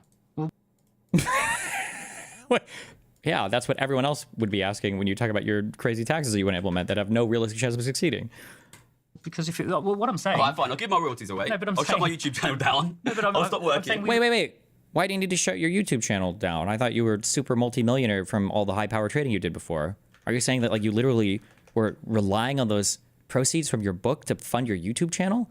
What do you even do on your YouTube channel? How much does it cost for a C930 webcam and a fucking Rode mic? What is all this investment that goes into your YouTube channel? It sure as fuck isn't going in and doing any research. Respond to incentives that if your publisher, if Penguin came to you and said, book number 2, you get half royalties because you're in the top 1%, would you sign with Penguin or would you go with someone else? I walked away from a £2 million job. And then he doesn't answer, and it's more virtue signal. Kill me. Oh my God, he's the Tim Pool of fucking economics. Kill me. Why walk? It's all virtue signal, virtue signal, virtue signal, virtue signal. Yeah. To run a YouTube channel, do you think I do the work that I do for money? I'm not talking about that you do it for money. I'm just saying if you had the option to sign between 2 publishing contracts, right, and all things being equal, one's going to penalize you for being in the top 1% and the other one's going to reward you for being in the top 1%. Would you of course you would go with the normal, like if all things being equal, you want to write a second book anyway. It's the same for entrepreneurs. When entrepreneurs start companies, we can either start them in high tax economies or with a stroke of a pen, start them in low tax economies. I think the rich world is going to have to start rethinking the fact that it allows people, very, very wealthy people, to own enormous amounts of their physical wealth, go live overseas and not pay tax. I think that has to be revisited, for sure. Because what you're saying is, I want the benefit of being able to sell to the US market and the UK market, but I don't want the obligation of having to pay US and UK taxes. Yes. Why? What? Just whatever this is. Yes. That's a good argument, okay? If you want access to our markets, then pay our fucking taxes. Oh my God, an hour and a half, 1 hour and 31 minutes in, and he gives us our, thank you. Yes, that's an actual good policy. If you want access to the markets, then pay the fucking taxes, okay? None of this corporate tax haven rent-seeking bullshit from these other countries like fucking Dubai or Ireland or whatever, okay? Yes, do that. And you are correct that at the moment, the US and UK governments allow that. And I think that's phenomenally US taxes you on worldwide income. Well, only a small amount, right? So I think that, realistically, I think that the US... I don't know if the US might on personal income, but I don't think it does for corporate stuff. I think there's a way to get around that, but... The UK governments have to stop that, but the way I see it, the US and UK governments and increasingly a lot of global governments are kind of being brought up by the elites. And, you know, we have Elon Musk is basically the president, right? And we had Rishi Sunak, whose father-in-law was one of the richest men in the world. Like, if you're Rishi Sunak, who, for our American viewers, was our prime minister until very recently, his father-in-law was one of the richest men in the world. He's got £700 million personal wealth. He's going to be making £30, £40 million passive income. And you're getting paid 130 grand a year to be prime minister. When you're making policy, do you think, maybe I'll ask my father-in-law what it wants? Yeah, you know, the fact is, what you're seeing here is if you allow the rich, I'm never ever against entrepreneurship. I'm not against people getting rich. If you allow the rich to get richer and richer and richer, they squeeze the middle class and they squeeze the poor class out of things like housing, of things like space in cities, of things like energy, and of things like owning a share in government and owning a share in the media. Do you acknowledge that countries that adopt a anti-rich, big government approach tend to collapse? Well, like this country in the 60s. Well, like we needed a US bailout. We needed an IMF bailout in 1976. But the US did the same thing. The US had even higher taxes than us. We basically, like, you take all the countries where the government becomes big, they meddle with your life, they're involved in every decision, right? Half the economy. I mean, here's one of the things. This period is known as the golden age of capitalism. It's the period of time when Love this talking point. It's 50 years after the Second World War. Oh, it's the golden age of middle class, to be middle class. You don't care about the middle class? No, of course I do.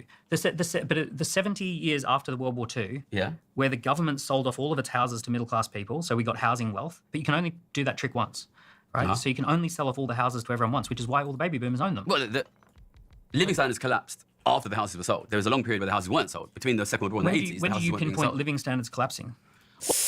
Whoa. Listen, we're just on some sloganeering shit here, okay? Don't ask me specific questions. God damn.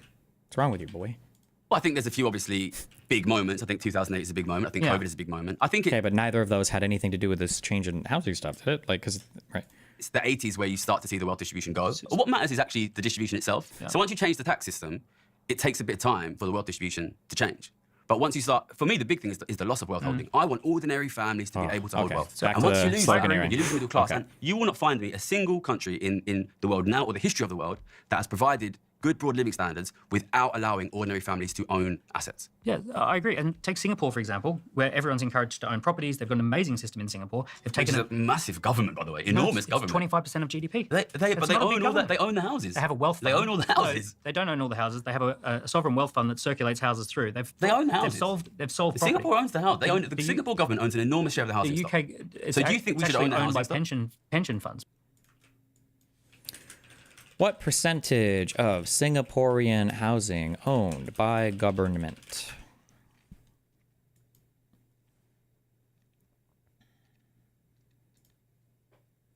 As of 2020, 78.7% of Singapore residents live in public housing. Damn. It's a huge percentage of it. People, they not force their citizens, but they direct their citizens into home ownership. So you don't think the Singaporean government owns a large... Oh, he got his first fact check where he beat the middle dude.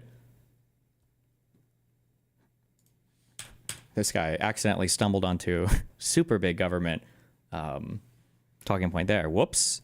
enormous share of the housing The stock. UK. So do you think we should own the owned by housing stock? pension funds? People, they not force their citizens, but they direct their citizens into home ownership. So you don't think the Singaporean government owns a large share I of the just know housing the Singaporean government's only 25% of the economy. But a big share of the housing so stock. 75% of the economy is I would like to capitalist. say, by the way, just to be really clear, I've never ever once advocated for big government. Never a single time. Never more a single taxes is time. bigger government. I want higher taxes on the wealth holders so we can tax wealth creators and working people less. The only- I don't want a bigger government. how do I you want our enforce that? viewers to have more money. Yeah, if I you- want our viewers to have more money. And also, I want to tax those super rich so that they stop squeezing ordinary families out of asset ownership. It seems like an obvious solution. It seems like it's a good solution. No, yeah. it seems like hey, who's got the money? Rich people. Not the money, the assets. Right? The Who's got the assets? Rich people. Then let's just take them off them and. No. I don't want to redistribute. I am the only person on this table anti-redistribution because the redistribution is happening in front of our eyes. The middle class Oh my is losing its God. assets. Back to the Government slogan. is losing Yeah, its assets. redistribution Those up to the assets are rich. being accumulated by the rich. I want to stop Bro. the redistribution. Please, I am the most anti-redistribution person in this game. We need to stop the redistribution of wealth away from ordinary British and American families. So the difference is for me, it's very simple, which is I really truly believe that free markets and low governments and less taxes creates more wealth in the middle. Dan, freedom for the heron is death for the fishes. If we have complete freedom, multi-millionaires like you and me will get richer and richer and richer every year, and we will squeeze out and we will eat the middle class. Can I That is ask what you will though, happen. if wealth inequality could be solved, but everyone does worse, is that a good solution? Obviously not. The whole reason I do this is It's actually not. It's true that if you could reduce inequality, but reduce the absolute standards of living for everybody, they would actually feel better. Inequality in and of itself is a bad thing. Inequality in and of itself leads to bad things in society that people, for whatever reason, whether it's psychological or social or whatever, that it just is a fact, but apparently nobody here knows or cares about that. Okay, good one. because I don't want ordinary people to collapse into poverty. This is about yeah. people being able to feed So their wea- kids. So wealth inequality is not the problem. It It's is. collapsing living That's standards. quite contorted. So, yeah, I mean, yes, living it's quite standards. contorted No, but logic. I'm saying- The but problem living- is living collapsing standards. living standards. I am Okay. somebody who has made millions of pounds let- by understanding the simple fact that living standards are falling because of growing wealth inequality. So living standards, if they were to increase, Yeah. but there were super rich, Yeah. is that a problem? I think you do need to be worried about extremely wealthy elites. Yeah, I think what's interesting, you look at the founding of the United States. These guys, the founding of the United States conceptually is really based on these ideas of distribution of power. That's why you have the president and the House and the Senate and you have this independent judiciary. They're like, we cannot allow power to become concentrated because they came from a Europe which had extremely concentrated power and extremely wealthy elites and extremely broad poverty. So I think that allowing a small group of society to increasingly monopolize. Well, I'd be careful because I should know this. But in the beginning, wasn't it only people in the U.S. that owned land or whatever could vote? When did that expand to everybody? Could non-landowners vote in the United States? Yeah, okay. So technically, I don't know if that's the best example to use, but also black people, but... Power and wealth over time. Can you give me why you think wealth inequality is bad? I don't actually know the answer to that. I should read on that sometime. The lefty answer is going to be that wealth inequality allows a disproportionate number, or I'm sorry, it allows a small number of society to wield a disproportionate influence on government and policy. My guess is going to be there's probably some social phenomenon where you start to feel like shit if there are some people that appear to have a ton of shit and you don't have a lot of shit, and it feels like you're getting fucked. That's my guess is mostly a psychological phenomenon, but I don't know. I don't actually know the answer.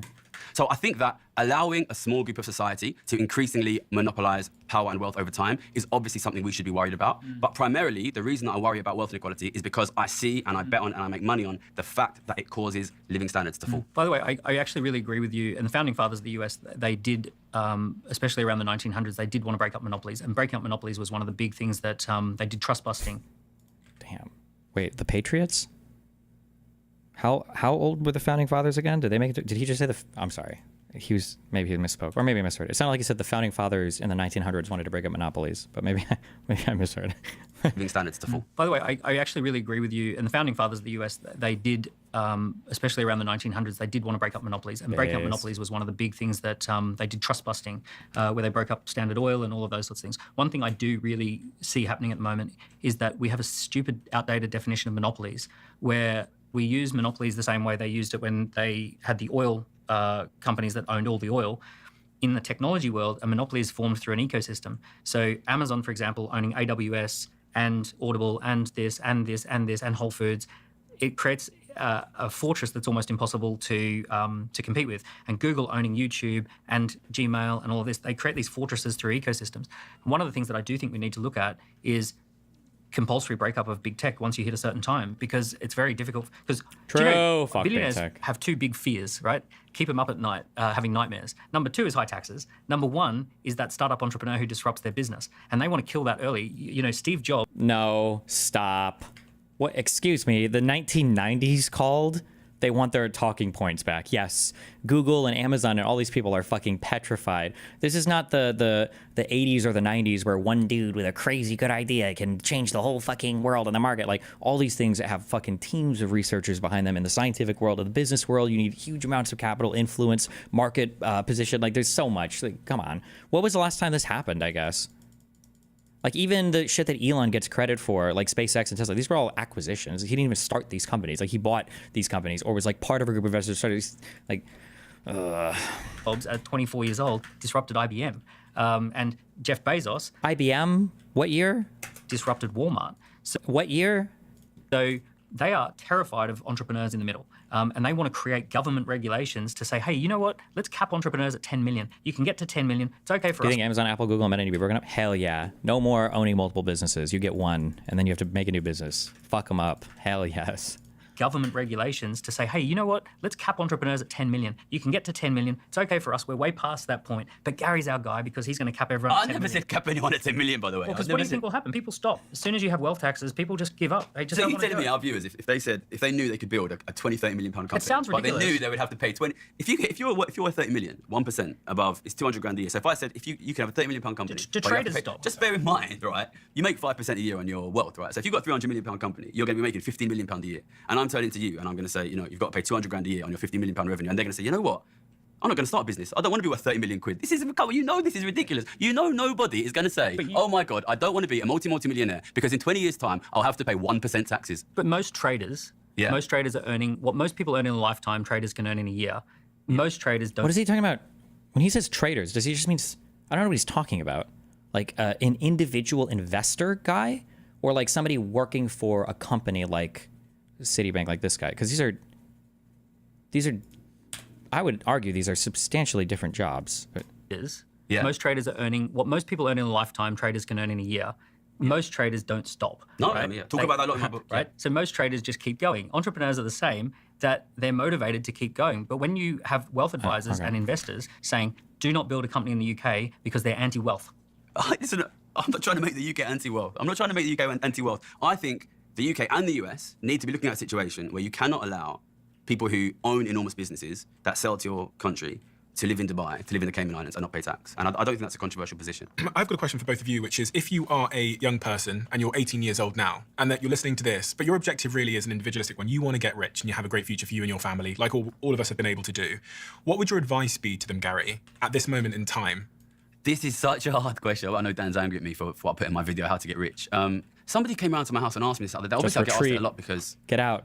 Stupidly, I'm very public about the fact that I'm rich. What I did is not replicate. Bro, it's literally your brand. Oh my God, I have never seen somebody so insecure about their money before. This guy flexes harder than a fucking red pillar. It's actually pathetic. Jesus. What I did is not replicable. It's not. I'm sorry, but it's not. People always say, why don't you teach me to trade? Like, it's hard.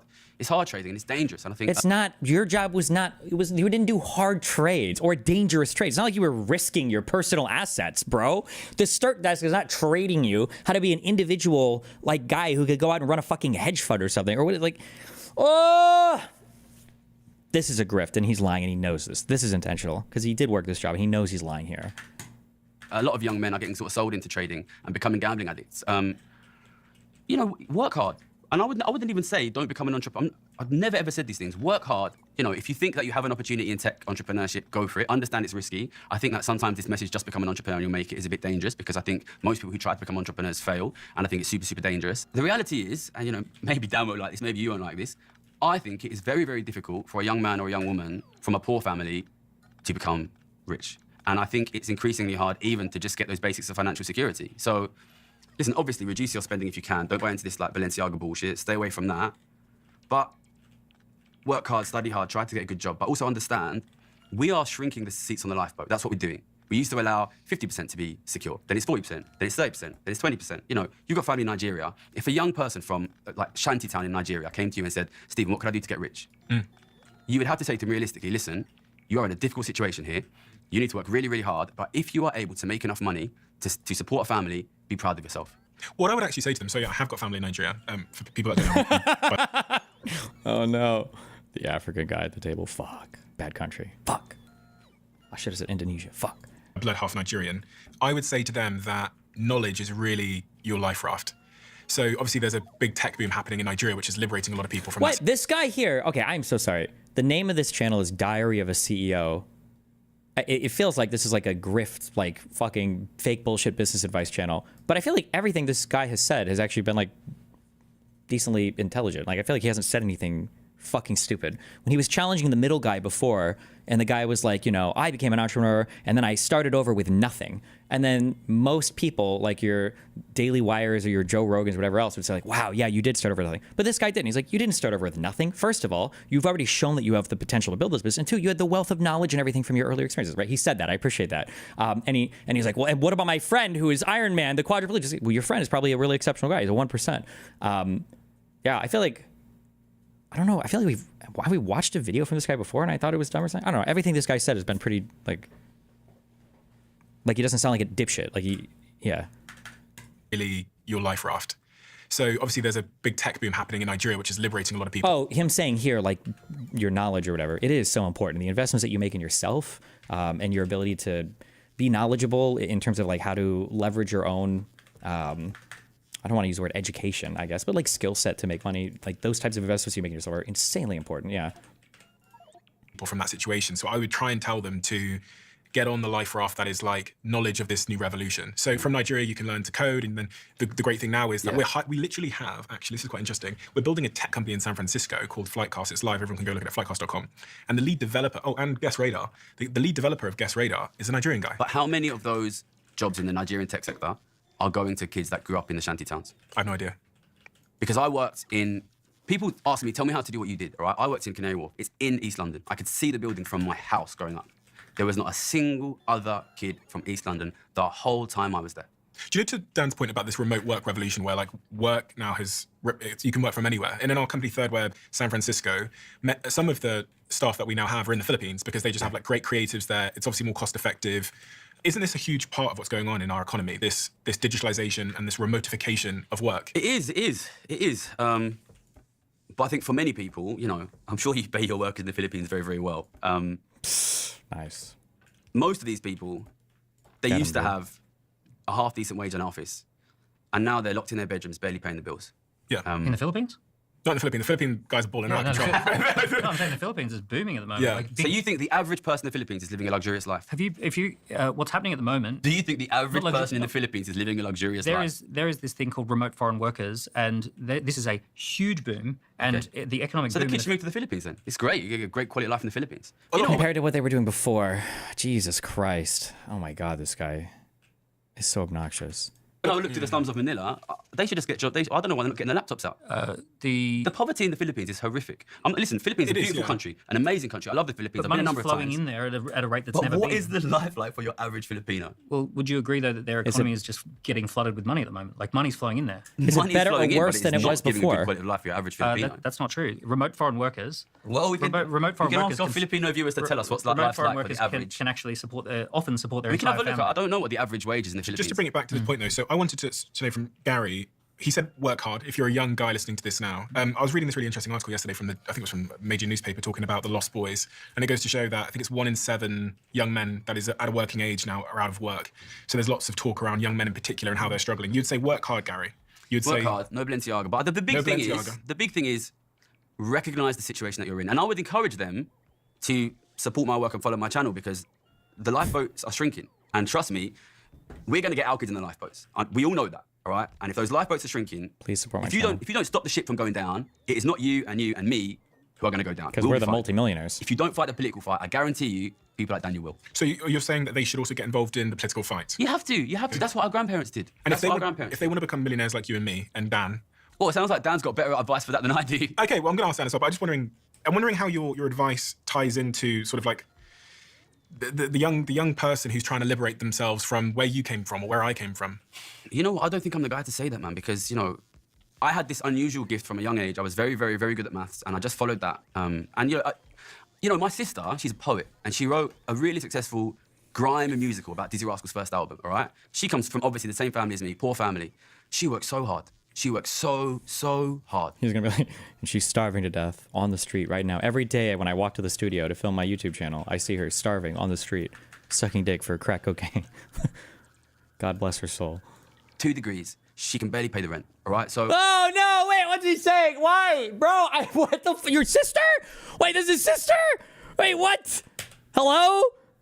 And my sister, she's a poet, and she wrote What? a really successful grime and musical about Dizzy Rascal's first album, all right? She comes from obviously the same family as me, poor family. She worked so hard. She worked so, so hard. 2 degrees. She can barely pay the rent, all right? So I don't want to turn around to our young kids and say, well, I got this talent, follow your talent. Because it doesn't work, Stephen. True. It doesn't work. Yeah. Wait, my sister does great work, but Yeah. It's so funny because he actually does have that kind of story because no offense, his talent is worthless. Being good at math, that doesn't fucking get, what do you want to be, a pure math major, right? To take that talent and to be able to apply it or utilize it into a realm that's worth something, that is an additional skill set. And he obviously has that skill set, right? Because now he's transitioned to YouTube stuff, right? He has the entrepreneur brain, whether he wants to say he does or doesn't, but he does. And he's taken a skill like math that traditionally you probably can't do too much with. And then he flipped it into a usable career, like something in I guess trading or finance or whatever. So he could give that advice, but okay, whatever. Financially, for young people, following your passion, following your talent, unless you come from a rich family, realistically, very, very rarely works. And I know it worked for the 3 of us at this table, but let's not pretend that everyone experiences the same things that we experienced. What would you say to that, Dan, and what's your answer? I think there's 2 economies going on at the moment. There's a dying economy, which is the Industrial Revolution economy, and that is all the office jobs and the factory jobs and all of that sort of stuff, which is very much being automated away and moved to globally. And at the same time, there's this new bubbling up digital economy, which I'd call the entrepreneur economy or the digital economy. Both of these economies are kind of coexisting. One's going like that, one's going like that. And if you want to be economically successful, you need to stand next to the biggest piles of money that you can. Unfortunately, being a poet doesn't pay a lot of money, and we all know that. That's not a surprise. If you came from a very rich family and you were a poet, you'd probably be one of the 60% who fell out of a rich family as well. If you want to be economically successful, you need to say, what is the thing that's economically booming right now? Gary saw the finance industry at that particular time, but if we actually look at the finance industry now, it's in decline, and trading is being replaced by AI robots. People who worked in your career are going to be replaced by IT systems that basically do similar jobs. It's going to be, these things happen. We're going through a massive technological change. But at the same time, it's never been easier to learn skills for free, on YouTube. It's never been easier to join communities where you can get mentoring and get support. There are communities of angel investors who do invest in startups. It's never been cheaper or easier to start a company. There's never been more software and technology to scale and grow. You know, in just in a short space of time, I would say do what Gary's done. Gary publishes online. He's built a personal brand. He's attached. Oh, there he is. He's true. Gary is. He is the entrepreneur brain. He does. That is true. To a recurring revenue model. He's got. Yeah, I also work for free for 4 years. So I'm not sure how replicable that is. You work what? Excuse me. You said you had a book. Your YouTube channel's not making any revenue. You're not. You've got AdSense turned off there, bro. Seriously? Are you sure? To a recurring revenue model. He's got. Yeah, I also work for free for 4 years. So I'm not sure how replicable that is. You know, so build a personal brand. Does he have like a? Hold on. What is he pushing for products? Gary the. What's his name? Economist. Kill me. Oh, Gary Economics. Welcome to Gary. Does he try to sell anything here? Oh, we've got a Patreon, so that's not free. I don't know what's on his website.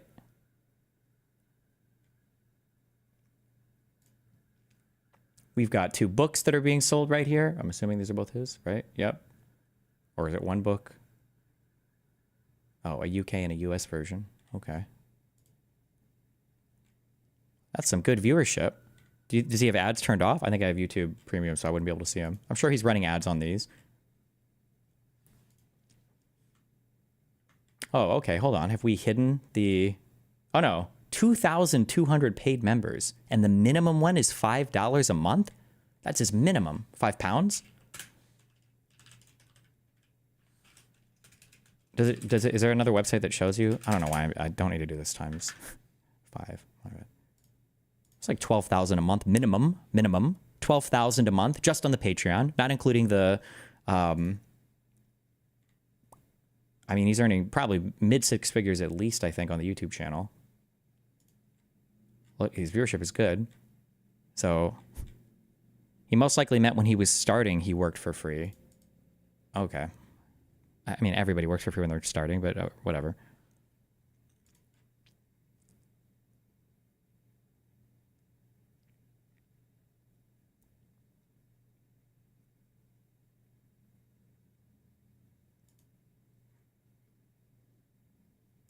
Brand, attach it to a business model that is where money's flowing. These are positive things you can do. We all have to play the cards we're dealt. You can always find someone who's done better with better cards, or someone who's been dealt better cards, and you can always find someone who's been dealt worse cards. No matter who you are on the planet, there's someone better, there's someone worse. You have to play the cards that you're dealt. You cannot sit around waiting for the economic system of the world to be changed. You have to say, you know what? These are the cards I was born at this particular time, in these circumstances. These are my strengths. These are my weaknesses. I'm going to play the cards that I've dealt. Personal agency is what gets people to feel good about their life, to make progress. And as soon as you play the victim mindset, as soon as you say, oh, you know what? The answer to all my prayers is Gary's going to change the system. You're in serious trouble. Can I just say one thing back on that? If we become a society of individuals who think only individually and never consider broader societal problems, we will become a society that becomes unable to fix societal problems. Damn, he got him. I'm somebody who has made millions of pounds betting on the collapse of society, the collapse of the middle class. You've said that like 50 million times, we know. I don't want to be giving stock tips on the Titanic, okay? I understand that we live in individualized societies and it's not popular to say, hey, you need to protect your society. If you don't protect your society is going to collapse. And the British public, the American public, have a choice to make here. What would that I'm here look to protect like? these What do viewers. you want people to do? Yes. I want them to get involved with, watch my channel, subscribe to my watch your channel content. Subscribe to me and make me money. That's the way to save society. Yes. Shameless. YouTube, Instagram, TikTok. Share it with your friends. Share it with your mum. But then Understand. what? But then what? Oh my and then God. push for change. Push for what change. like our change? grandparents did. But what Push the what change? politicians So to vote- tax what working change? people less and tax extremely wealthy So wealth vote- holders How? more. So vote for the Greens.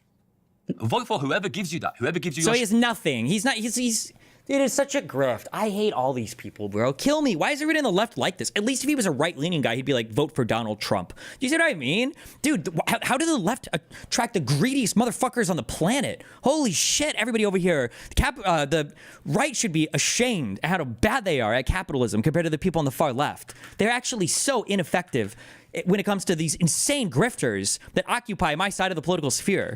They put him to shame, dude. Oh my fucking God. He doesn't even give a fuck who you vote for. He just wants you to buy his shit.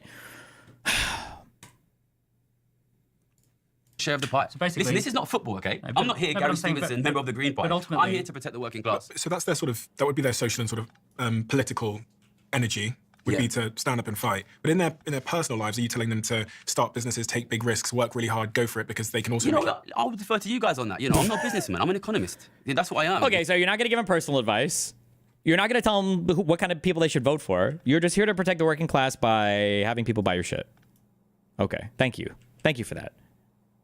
You know, I made my money by being an economist. I'm a very, very good economist. My predictions... Your money wasn't made, well, I mean, unless he's trying to be cute by saying that. You worked in finance, not economics, but whatever. We'll be right. People can go and watch my predictions. At the beginning of COVID, I predicted the entire COVID crisis exactly correctly in May 2020. You know, this is, you know, I'm good at this. And listen, Then you should have billions of dollars to show for it. You shouldn't have to be hawking a Patreon and a fucking book. You should be a multi-billionaire if you called it all 100% correctly and were confident in those calls. I'm never going to come here and say I'm a better businessman than you. Are you mad because he protects us, the working class, and not you? No, why would you say that? I enslave foreign labor, motherfucker. He'll never be able to save people like August, whose families are held hostage in other countries that I grind to their bones. You know, I'm pretty sure that I'm not. I'm a very, very, very good economist. This will happen. Is there something that I can do? If I'm sat here listening at home, I understand everything you said. I believe everything you said. Yes. What you can do is you can get involved by buying my shit and subscribe and just, you know, protect the workers, bro. He's asking this question like a second time. Let's see if he gets a better answer. Believe that it's going to get worse for me. Yeah. Do you think I should still take responsibility of my situation and fight to make my life I'm not here to richer, give personal better, advice, bro. 100%. Okay. Oh, okay, all right. Okay. 100. He says take responsibility. Good job. Got him. 100%. Because you know, and I'm sure you know, if you're average British or American, if you don't do that, you're not going to be able to turn the heating on. You have to do it. You have to do it. And I've never once, and I think my opinions are often mischaracterized as being anti-ambition. You've read my book. Do you think I'm anti-ambition? No. I work my tits off to make money, and I want every single young person in this country to be able to make money if they want to, if that's what they want to work towards. But we've created a society where it's almost impossible for young... Listen, I've been there. I've been at LSE. I've been at Oxford. I've been in the city. I've been in the media. I've been in politics. All of the guys at the top are a bunch of rich idiots. We are not allowed... Wait, has he worked in politics? Did he hold an office or anything? Or? allowing these smart kids from ordinary backgrounds to get into those spaces. Why do we pretend we're not doing that? We're not doing I that. disagree with that. You're talking about two types of elite spaces. Elite space of elite universities. Yeah. And you're talking about the elite space of derivatives trading. There's the real economy, Yeah. where entrepreneurs do their work. Then there's the first derivative, which is the banking system, and then there's the second derivative, which is rates traders like yourself. Right? These are places that normal people don't want to end up. Most normal people who grow up in normal households don't wake up one day and say, I want to be a rates trader on a double derivative of the economy making bets. Most people want to start a business that employs people and they want to grow that business and be successful. Do you think that starting a business is a realistic, high success probability chance of ordinary poor people becoming rich? I know that economies thrive when entrepreneurs are active, and it's not just the entrepreneurs. They create Is that a thing that our opportunity. viewers can do, and most of them will end up rich? You only need 1% to improve the whole economy. There's a really interesting stat that says globally around 65% of ultra high net worth individuals are self-made. What? Did he work in politics means don't listen to this guy because he isn't in politics? Why say that? No, what? I just asked because the guy said he was in politics and I didn't know he had any office or anything. I just didn't know what he meant when he said he worked in politics. Just asking what he meant by that. Approximately 19% primarily inherited their wealth, and about 16% inherited wealth but significantly grew it through their own ventures. So 65% of the ultra high net worth individuals globally are self-made. Does that not mean that if I want to become an ultra high net worth person, it's going to come down to... Listen, we are just come off the back of the golden age of capitalism, when ordinary people, like my dad, I grew up in Ilford, it's in East London, it's a very immigrant area. God, oh my God, all the stories, bro. Holy shit. So my friends I grew up with come from Pakistani, Indian immigrant backgrounds. They came over with nothing, they worked really hard, they made money, they had their own assets. We had a period where... Wait, what? person. It's I grew up in Ilford, it's in East London, it's a very immigrant area. Most of my friends I grew up with come from Pakistani, Indian immigrant backgrounds. They came over with nothing, they worked really hard, they made money, they had their own assets. Hold on. I thought he said earlier, in my job where I worked, nobody else was there from my background. There wasn't a single other person there. Nobody there was like me. Now he's saying he had a bunch of immigrant friends that all came from nothing that also worked and made money? Or does he mean they worked in other jobs and made money? That's a weird distinction to make. This guy fucking lies about everything, bro. Also, by the way, because I can see him, just like I can see you in chat, you fucking losers. Everybody that says they're poor growing up, they were all middle or upper middle class. This guy is no exception. Guaranteed. Fuck this guy. Pakistani, Indian immigrant backgrounds. They came over with nothing, they worked really hard, they made money, they had their own assets. We had a period where ordinary people could make money and could make wealth. So obviously we are now in a period where there are rich people who made money during that period. But it's over now. I'm It's seeing finished. ordinary people making money all the time. Okay, so you're telling our viewers they're idiots. Why are they not making money? I'm not telling anyone they're an idiot. I'm saying If it's that easy, okay, all right, fine. Go and buy Dan's book, read it, and become a millionaire. Because Dan thinks it's easy to become a millionaire by being an entrepreneur. Jesus. But I suspect, having not been an entrepreneur, you know that what's most funny? of the people who've read your book are not millionaires. Everything you've touched has turned to gold. You turned yourself to academia, you got an amazing qualification. You turned yourself to banking, you became $2 million a year. You turned yourself to being a writer, you become Sunday Times bestseller. You turn yourself to content creating, you get 800,000 followers. And now you sit there after all of that evidence and say, oh no, it's all over, guys. It's all. I'm smart enough to do it, but you guys are not smart enough to do it. If you think you can teach... True. He got him there. He did get him. He did get him right there. You've got your book. If you think you So can you teach say that people to do it- you're smart enough, but they're not smart enough. I wonder if we do have a bit of an education problem at the heart of this, because I was thinking about your sister, and I was like, right, if I was the CEO of Gary's sister, what would I do? Yeah. There's two things I'd do right now. The first is, okay, what marketplace is really valuing an ability to write? What's wrong with trying to come together and address tax havens as a global community? When have I ever implied ever that there's anything wrong with that? What? Right, and write in an impactful way, I go, right, you need to start an Instagram page. Because I've seen what happened with Jay Shetty. This guy's pulling in tens of millions a year because he took, like, nice words that were motivational, poetic, put them on that. And I go, also, YouTube needs to get to YouTube, because if she can talk like you, then she's going to do exceptionally well on YouTube as well. But there's not going to be a great economy necessarily for someone who's doing poetry in many other places, other than what I'm saying is the internet. But in school, we don't teach this. There's no YouTube class for YouTube. And it's such a huge part of the economy. I mean, you have seen that. There's been this decentralization of media where the megaphone was growing at 20% a year. The megaphone was People owned. watching, start a YouTube, become an entrepreneur. But it's the internet, isn't it? It's easy. I'm not Do you saying think it's it easy. works for most people, Stephen? For most people, no, it doesn't work. It there's doesn't an work. education Why are gap. we pretending it does? But what I would say is, if in school we taught young kids a couple of new things, and we stopped teaching them about Pythagoras' theorem, which, by the way, ChatGPT is going to do for you with your eyes closed, and we taught them about the new economy of the internet, about the ability to start a shop, and it's crazy that the school system was designed in such a way where they put me in exclusion unit because I was so preoccupied with doing business deals at school. Yeah. And my headmaster came on national TV on What I Lied to You and said, yeah, we unexpelled him eventually because he made the school so much money. But the system was punishing me for entrepreneurship, and it wasn't teaching me anything about the new economy, which is technology. Do you think it matters? I think there's an argument to be made, and I think every art major ever has this issue at school, unless you go to a really good school, where you learn your art, you learn your art, but you don't learn the trade. And so that's just how you wind up in music school. For me, you'll end up with people doing their senior recitals and getting performance degrees they can't gig, right? Or have never memorized 30 charts for playing at a bar or some shit, And I'm sure it's like this throughout all of the arts. You become an artist, and your teacher doesn't want to teach you how to draw comics or manga, which is like where your interest is, and instead you learn classical shit or whatever. Or maybe you have a good school and they teach you how to monetize your trade. But I know that for arts it's an issue.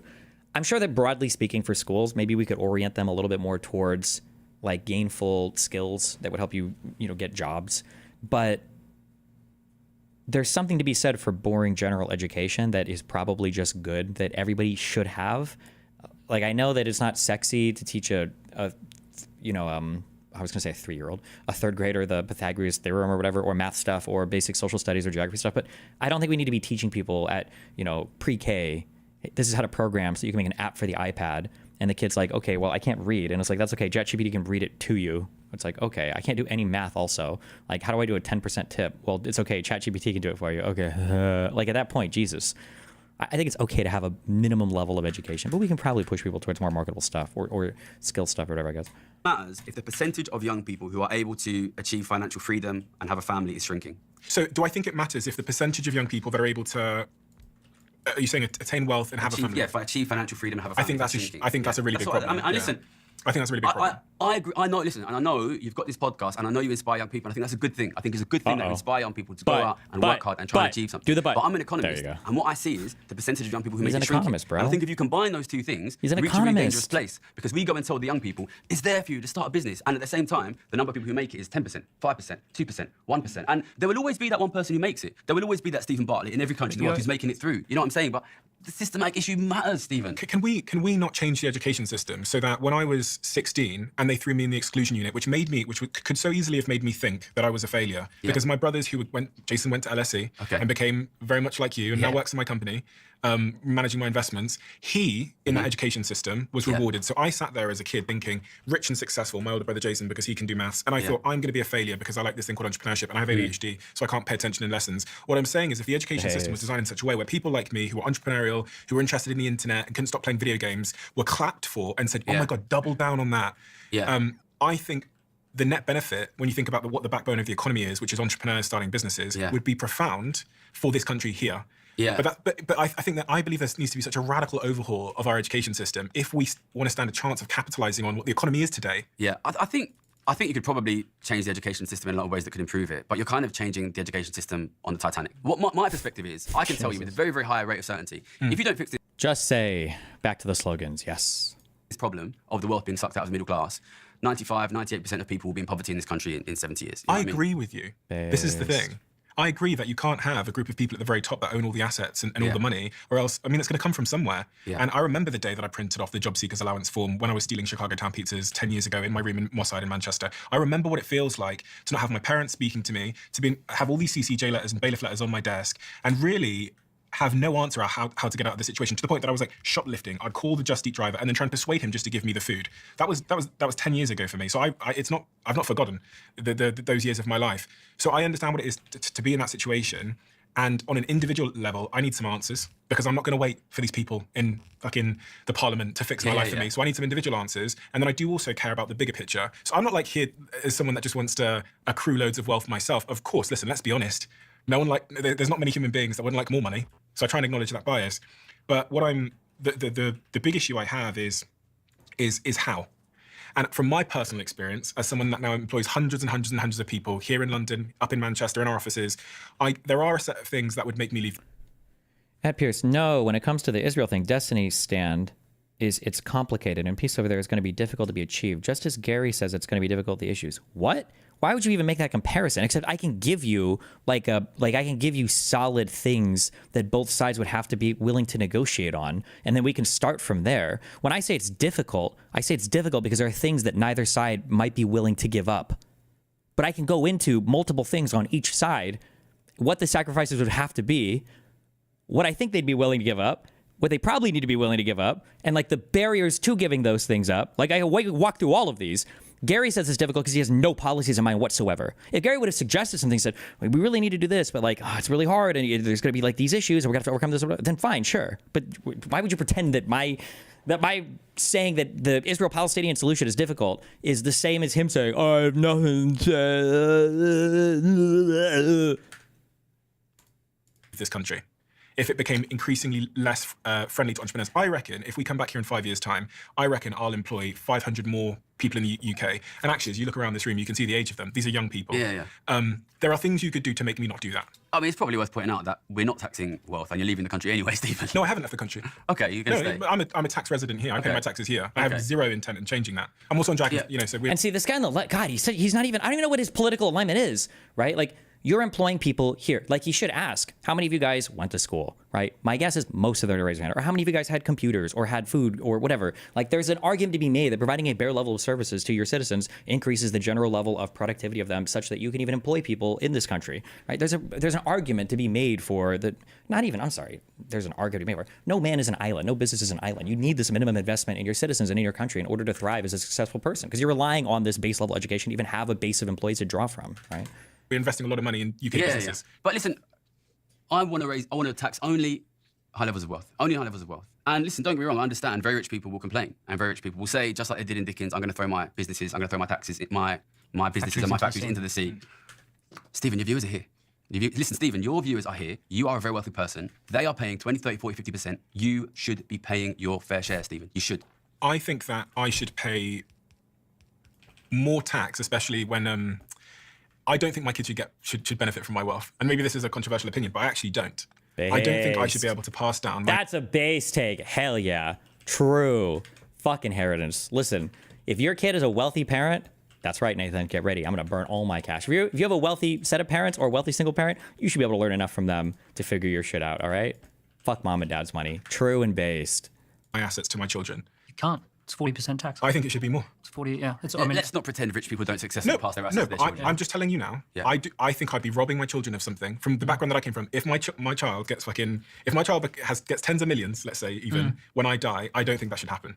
I agree. People say, when I talk about my sister, people are like, why don't you just give your sister a load of money? Listen, my sister works hard. She's a Wait, he's actually going to address this? Your sister, who barely can make rent, by the way, that you said works hard, can barely make rent while you're a multi-millionaire or whatever. Okay, let's hear it. Yeah.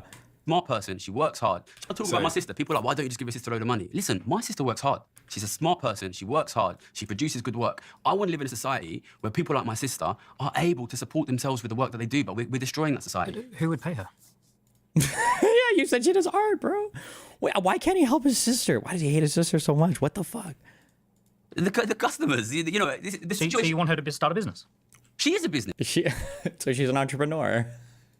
Yeah. Yeah, and I want people like her to be taxed less. So that what I want is ordinary working people to be taxed less, so they have more money in their pocket. Listen, the reason we had the thriving art scene in the 60s is because we had a thriving middle class that could go and buy the new fashions and buy the new records, and then that created this thriving art scene. Now we have a middle class which is struggling to pay the bills, so they can't buy stuff. My sister makes theatre shows. The only people who go to theatre are rich people now. But back in the day, theatre was something that was more accessible. You want the arts. I've got a mate who's a fashion designer, right?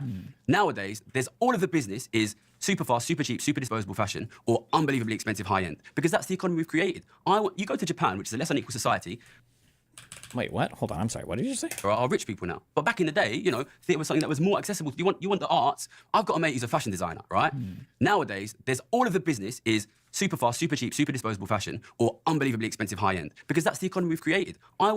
Well, I feel like clothes are the worst. I feel like there's so many. Maybe it's just because I hate clothes. I feel like there's so many fucking clothes for all income levels. You can buy cheap shit at fucking Target or Walmart, or you can go to there's a fuck ton of mid-tier stores. Your Uniglows and your Lululemons and your Superdry, whatever the fuck else. And you've got your super designer shit or your upper. I feel like there's such a huge range of clothes to buy. Maybe that's just an American thing. Oh my God. Yeah, big box stores, your H&Ms, your TJ Maxx's. I feel like there's so much of this shit. Go to Japan, which is a less unequal society. The restaurants are good quality restaurants for ordinary people, because a good capitalist society will produce things for the people with money. In the case of theatre, where have the theatre consumers moved to? Where are they getting their entertainment now? Well, what you have is a very rich group of people who will still go to theatre and they will pay a lot. But then you have a large group of people who are relatively cash scarce and they will try to get their entertainment in cheaper ways. Of course, you know what I mean? They're spending their time watching your YouTube channel. Well, exactly, my YouTube channel, which is free, by the way. Yeah, but you get paid from it. You get the YouTube. To be honest, it's only in the last few what years did he say? relatively cash scarce, and they will try to get their entertainment in cheaper ways. Of course, you know what I mean? They're spending their time watching your YouTube channel. Well, exactly, my YouTube channel, which is free, by the way. Yeah, but you get paid from it.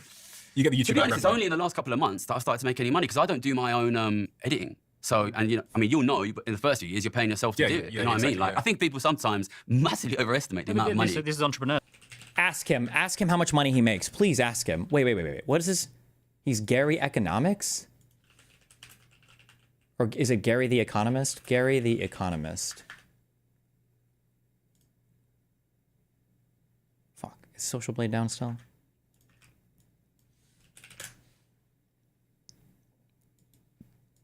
Oh, Gary's Economics.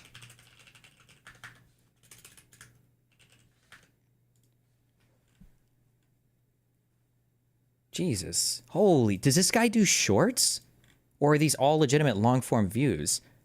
47 million views last month on this channel?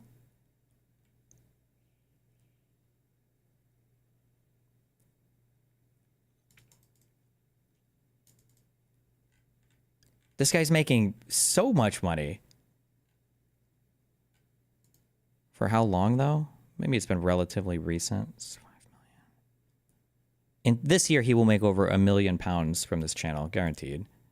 Well, unless he falls off or stops working, I guess. Jesus. As entrepreneurs go through 2, 3, 4, 5 years worth of struggle to get to the point where they're successful. And it feels pretty horrific that you say, oh, finally, when I make it, you take it. And then the advisors to entrepreneurs... Just £10 million is quite a lot of money. So, you can be worth £9 million and not be paying anything more. But what if I just raise $1 million for investment into my company? Yeah. But that then... I do, if I'm raising money all the way along, and my investors are saying, I'm sorry, I don't invest in the UK economy because it's wealth taxes and all that sort of stuff, it's anti-wealth, and then I just have to move my company overseas. Well, I want to create a situation where the UK consumer is so strong that you have to. He just has I'm nothing. trying to here to sell to them. If you're looking to take the next step in your tech career, you'll want to hear about our sponsor, Intuit. I've always believed that if you want to do your best work, you have to put yourself in the right environment. You want to work with the best. You want to work with the best technologists who are leading innovation with data and AI. And this is what you can expect at Intuit. They're growing their tech careers, building an AI-driven expert platform that connects people to all the money they deserve. The cutting-edge tech they are developing in products like TurboTax, Credit Karma, QuickBooks, and MailChimp are helping around 100 million customers and businesses put more money in their pockets. Having a mission-driven Chad, what was the finance guy that Destiny watched the other guy talking about Tesla? Help. Atrioc, A-T-R-I-O-C. He's a good YouTuber. Watch him.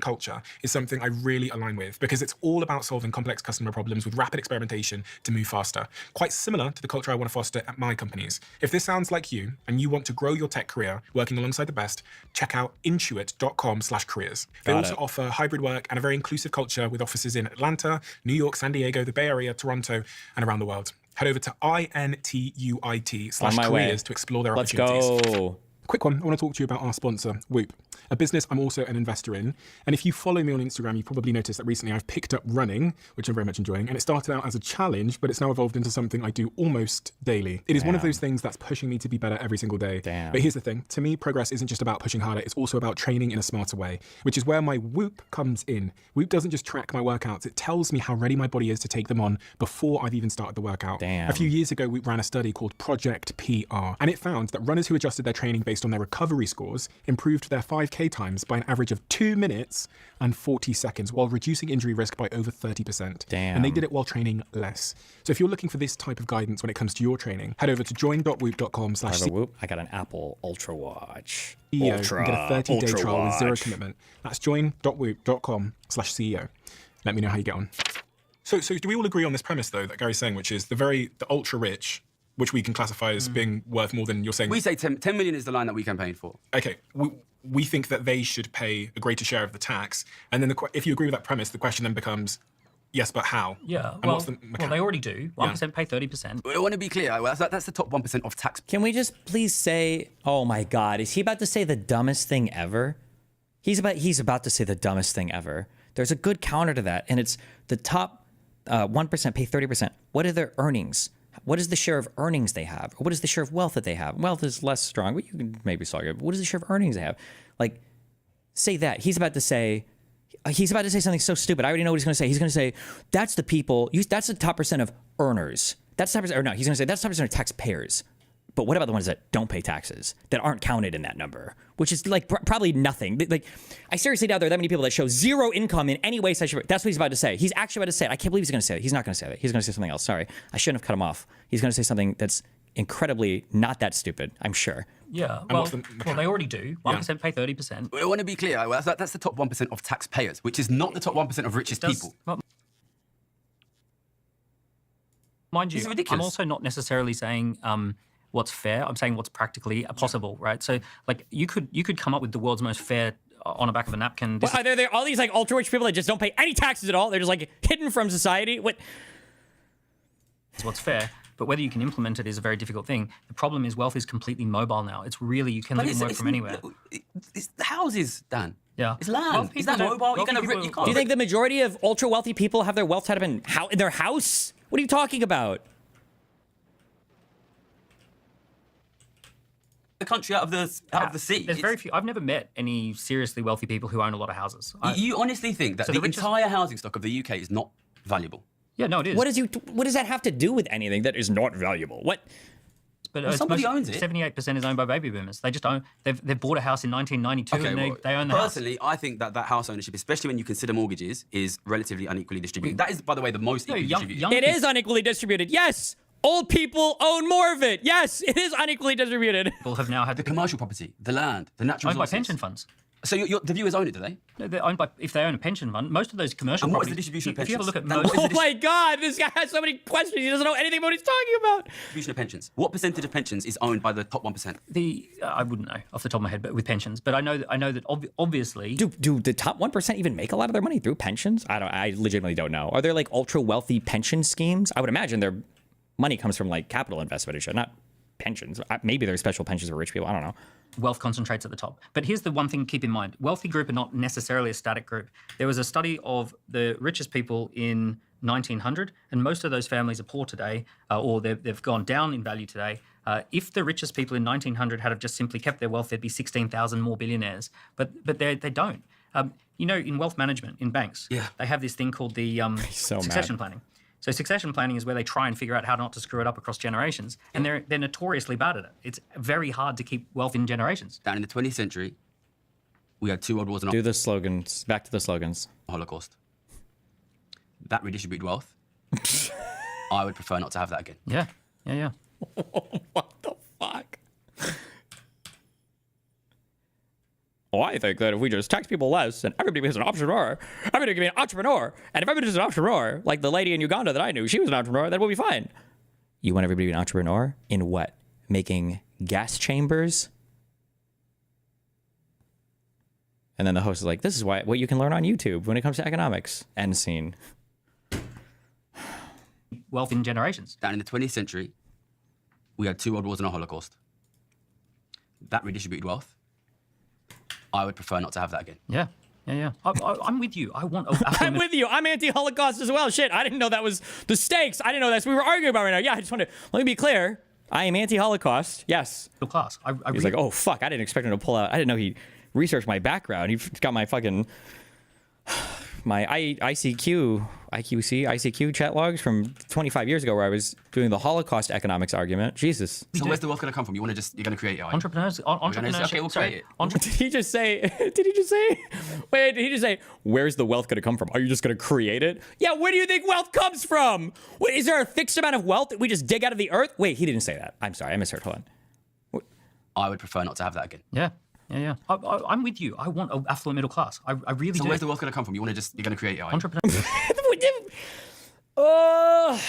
This is the last one, okay? No more debates with Fabian. No more videos from the Gary economics guy. Please don't let me do this again. I'm so sorry. We wasted the last half today. We're never again. Entrepreneurship. Okay, we'll create it. Economies that are friendly towards. Oh, we're gonna create more wealth. We're just you're gonna make it out of nothing. Creation and entrepreneurship. When was the last time we had a government that wasn't, let's grow? It's not working for the people, Daniel. No, the problem is that they need to step back. They need to let shrink. Our viewers should keep a close eye on Donald Trump and Elon Musk because they're doing what you're asking. It'll be interesting to see what happens, right? It's too soon to tell. If you were trying to grow the UK economy, would you not take America's approach? Because they seem to be much more successful at growing their economy. Of course, when we talk about slashing of the state, they're going to use these examples like, there's this wasteful government building. Everybody wants to slash government waste. Of course, I'm not going to fight against slashing government waste. I'm from the UK. I saw the austerity years. God, this guy, there's got to be a name for this bullshit ass style of speaking. Do people just not realize it? This, what would you do to save children dying of cancer? Well, for cancer, doctors need to be empowered more. I'm from Omaha, Nebraska, and where I grew up, you could hear the cows every single night. It's like, okay, well, how would we increase investments in hospitals? Well, we got to get people to invest more money into hospitals. I know this because I rode a bike every day. I'm from Nebraska, and we grew up poor in Nebraska. And if I didn't have my bike, I wouldn't have been able to hear the cows mooing. It's like, every question this guy gets, he answers 10% of it, and then he just jumps into the most retarded, pointless anecdote that he's already repeated 50 million times. He's like Rubio against Christie in the 2016 primaries. So I'm not going to fight against slashing government waste. I'm from the UK. I saw the austerity years. I've seen what's happened to local services. I've seen what's happened to things like the police, like education. Especially things like youth services. We didn't forget in the 5 minutes since you said it last that you're from the UK. We know, bro. We know. We got it. You slash the state, you fire a load of people, what does the state, okay, yeah, if you can get rid of state corruption, yes, 100%. If you can get rid of state waste, 100%, this is how single mums feed their kids, Stephen. You want to stop that? No. You want a bloody Holocaust, mate? Do you want to Holocaust the hungry kids, Stephen? No, I guess not. Fuck. No, you're right. No. Slashing the state, I don't think it's going to work. To be honest, I think tariffs is not an uninteresting discussion. I think, of course, tax avoidance is something you need to get rid of. Really, I would like to take a step back, look at the country and say, what is the state of the country? What do people need? we have a country here where the housing stock is falling apart and we're letting it fall apart because those houses are owned by ordinary people who don't have any money. If you want the country to work for ordinary people, you need ordinary people to have money. I'm always reminded of Mr. Beast. He goes to places in Africa and he spends 500 quid and he gives a kid eyesight who would have been blind for the rest of their life for 500 quid. Why are kids in Africa blind who could be given sight for 500 quid? Because they don't have any money. This is what happens when you drain your middle class. This will end up... When you drain your middle class, kids in Africa can't afford eye surgery. Wait, what the fuck? The thriving African middle class that got drained by wealth inequality. Jesus, what are we even talking about right now? Hello? Like that. I've got a friend who went to India last week. He said there were people lying on the street outside with rotting limbs. That is what happens when you disempower, when you take the money away from the middle class. You've got to protect the middle class. If the middle class had money, then there would be unbelievable business opportunities for selling goods and services like your business to the middle class. So would you tax Daniel more? I don't know if Daniel's worth more than £10 million. It sounds like he is. He is. I mean, I want to make it clear, right? You make 5% on your wealth. So if Daniel's worth 100 million, he's making £5 million. We're only trying to tax you 1%. I think if you are worth 100 million on your wealth, it's like he is. He is. I mean, I want to make it clear, right? You make 5% on your wealth. So if Daniel's worth 100 million, he's making £5 million. We're only trying to tax you 1%. I think if you are worth 100 million, you're making £5 million passive income, you can afford to pay £1 million tax a year. You're going to still keep getting rich. The truth. So you're just talking about an ordinary ass capital gains tax? This is a thing that I'm sure, I don't know, I haven't looked, but I'm guessing in the UK you guys have a capital gains tax, right? And also 1 million? So you want a 20% tax rate when you're earning $1 million? That's probably significantly low. Well, what are capital gains rates in the UK? What? Truth is, even if we were to tax these billionaires 1% a year, they would still squeeze the rest out. This is not about morality. This is just cold, hard economic analysis that I have made a lot of money betting on. So closing arguments then. How? Also, I wish somebody would ask me, how did you make money betting on that extent? Hold on, wait. You said that billionaires squeeze out everything and you made money off that. Can you speak about how you made money off that? What do you mean by that? You made money off that.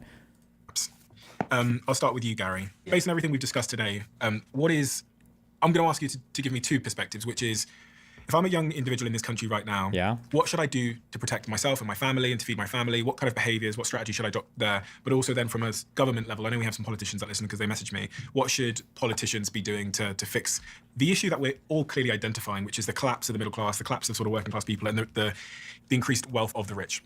I think what I would like young people to understand is that this gets worse. This gets much, much worse. Bro, can you ever answer a question like a normal human being, please? Holy shit. Just answer it like an ordinary person. Just answer the question like a normal human being. I know you can do this without doomsdaying fucking everything. My God. It will get much worse relatively quickly. Poverty will increase relatively quickly. It will become increasingly difficult, almost impossible to make any serious money. Prepare yourself for that. Prepare yourself when you consider your finances, when you consider your plans for having a family. This gets worse and it's going to be really, really hard. It's going to be a big mental health problem for a lot of young people. So speak to people and understand that. My YouTube videos are there. Therapy? Economics for people to understand what's happening. Oh, it's his YouTube. We just got to subscribe to his YouTube. That's the suggestion. Okay, thank you. Family. This gets worse and it's going to be really, really hard. It's going to be a big mental health problem for a lot of young people.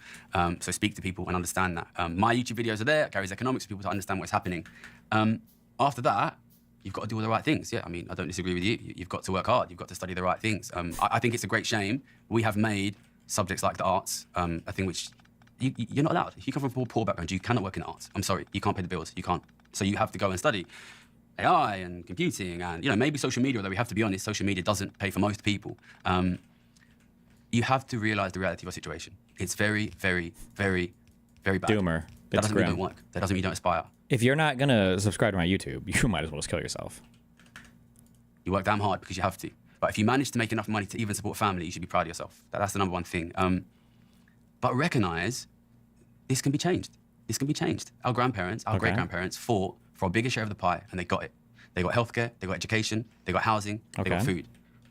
Our young people can have that as well. How? But they won't get it unless they fight for it. So I would encourage people to subscribe to my YouTube, educate themselves, by subscribing to my YouTube. work, get involved politically, but also work hard, support your friends and family. Try and make money because you'll have to. If you don't play politics, I guarantee you the other side will play politics. And that means your kids and your grandkids live in poverty. So you have to do both. With regards to politicians, Okay. I've got mixed feelings about a lot of politicians. The truth is, I think a lot of politicians are very rich and ultimately they don't care. They're protected. Wow. A crisis of inequality Edgy take there. looks fantastic from the top. And I think that's why the three of us can sit here and say things will be fine. Because for us, they will be fine. And for our kids, they will be fine. But for our Wow. viewers' kids, Edgy. they won't be fine. Okay. The politicians are not going to try and save you. I'm going to try and make sure they do it, but I don't think they will. Listen, my plan is not to get concessions from politicians. My plan is to get 5 million followers on the internet and bully the politicians so that they have to give us. At least he's honest. Listen, motherfuckers, I'm here for the goddamn followers, okay? That's the only reason I'm here, motherfuckers. So like and subscribe. Thank you. What we need. So I would support people to get behind me, get behind my campaign, but also understand what's happening, educate your friends and your family, and just crucially to understand this is going to be a long fight. So be Subscribe. strong, keep your people around you, Subscribe to my YouTube. but be ready for what's to come. I see hints in some of the things you've said recently of you going into politics yourself at some point. Stephen, I'm in politics. But I'm I in mean, politics. actively. Listen, I do not want to be an MP. I do not want to be Chancellor. I do not want to be Prime Minister. Oh, because you have to actually do where I feel something. that is something that is achievable and Okay. is the best way to fix this problem, I will be open to it. This is not plan A. This is not, you know, would you like to be Prime Minister? No, I fucking suspect thanks. probably not, right? Like this is, I'll be honest, I am quite uncomfortable with even the level of public profile that I have at the moment, which is, you know, it's much less than what you have, but it's I'm uncomfortable with it, but my whole fucking life is geared around trying to increase it. Okay, dude. stresses me out. It's weird we spoke about it. Do you think, regardless of being a grifter, his statements are harming or helping better causes? They're hurting. All these types of statements where you just, because what he's doing is he's I don't know how you guys understand this. It's like Bane. Like, do you think that Bane was wrong in The Dark Knight Rises when he said, "Oh, the rich are stealing from you, and oh, we're gonna give the city to the people," blah, blah, blah, right? Bane was hurting. Why was Bane hurting? It's because he came in, he capitalized on the individual, he capitalized on the rage, I guess, of the population, and then he used it for his own personal enrichment. And at the end of the day, nobody got helped until Batman, the capitalist, came and saved the day. There's nothing, he's just wasting space. Like, instead of people having conversations about what can we do to actually improve society, to actually reduce income inequality, to actually provide better economic opportunities to people in the working class, to actually try to bridge this divide that we have between rural and city, between educated and uneducated, between people a part of the new economy that the middle dude identified, and the older economy of the industrial age, where you didn't need a college degree and didn't know how to use a fucking iMac in order to compete in this world, right? How do we do these things? We don't talk about that. We talk about subscribing to this fucking retard's YouTube channel and then whatever other random virtue signaling bullshit he wants to get into. It's just a waste of time. It's rhetorical pollution. Somebody said in DGG chat. About it before we were shooting. I don't want to, can you imagine? I don't want to be Prime Minister. I don't want to be an MP. But I'm serious about this work that I do. And if we reach a point that I think that is the best way to do it, I will consider it. But I would much rather be able to influence the MPs from the sideline, to influence the politicians from the sidelines. And for that person you just gave advice to, who should they be voting for? Well, we don't have an election for... Listen, politics is not football. Politics is not football, okay? This is not about I'm Labour, I'm Conservative, I'm Republican, I'm Democrat. You're losing your houses here. You're losing your houses. Your kids will be in poverty. And you're going to see both Trump and the Republicans and Keir Starmer and Labour, who are supposed to be on the opposite side of the political spectrum, they will both fail because they will not take action on growing wealth inequality. And I'll be right on that. You know, bring me back in a few years, I'll be right on that. And that shows you it's not about... I think this factionalism is unbelievably damaging to our societies, especially in the US, where there's so much hatred behind it, where suddenly I'm on this side, you're on that side. Look, we're going to shake hands after this. I've got nothing wrong, we will, you know, there's no hatred here. But if you allow yourself to be divided from half of your country, and you allow... We're seeing it, growing tensions, racial tensions, gender tensions. If you allow yourself to be divided, they will win. They will win. So you need to vote for whoever is going to protect your houses. And if you want to know who that is, come and check Gary's Economics before the election, and I will tell you who it's going to be. Okay, brave. Thank you. Daniel. Nice. Well, Closing arguments, personal and social. a few things. I read Gary's book and it's brilliant. And regardless of whether you actually like economics, it's a brilliant story. It's a really good. I read it in about 2 or 3 days. And it'll eventually be a good movie as well. I agree with a lot of what Gary's saying.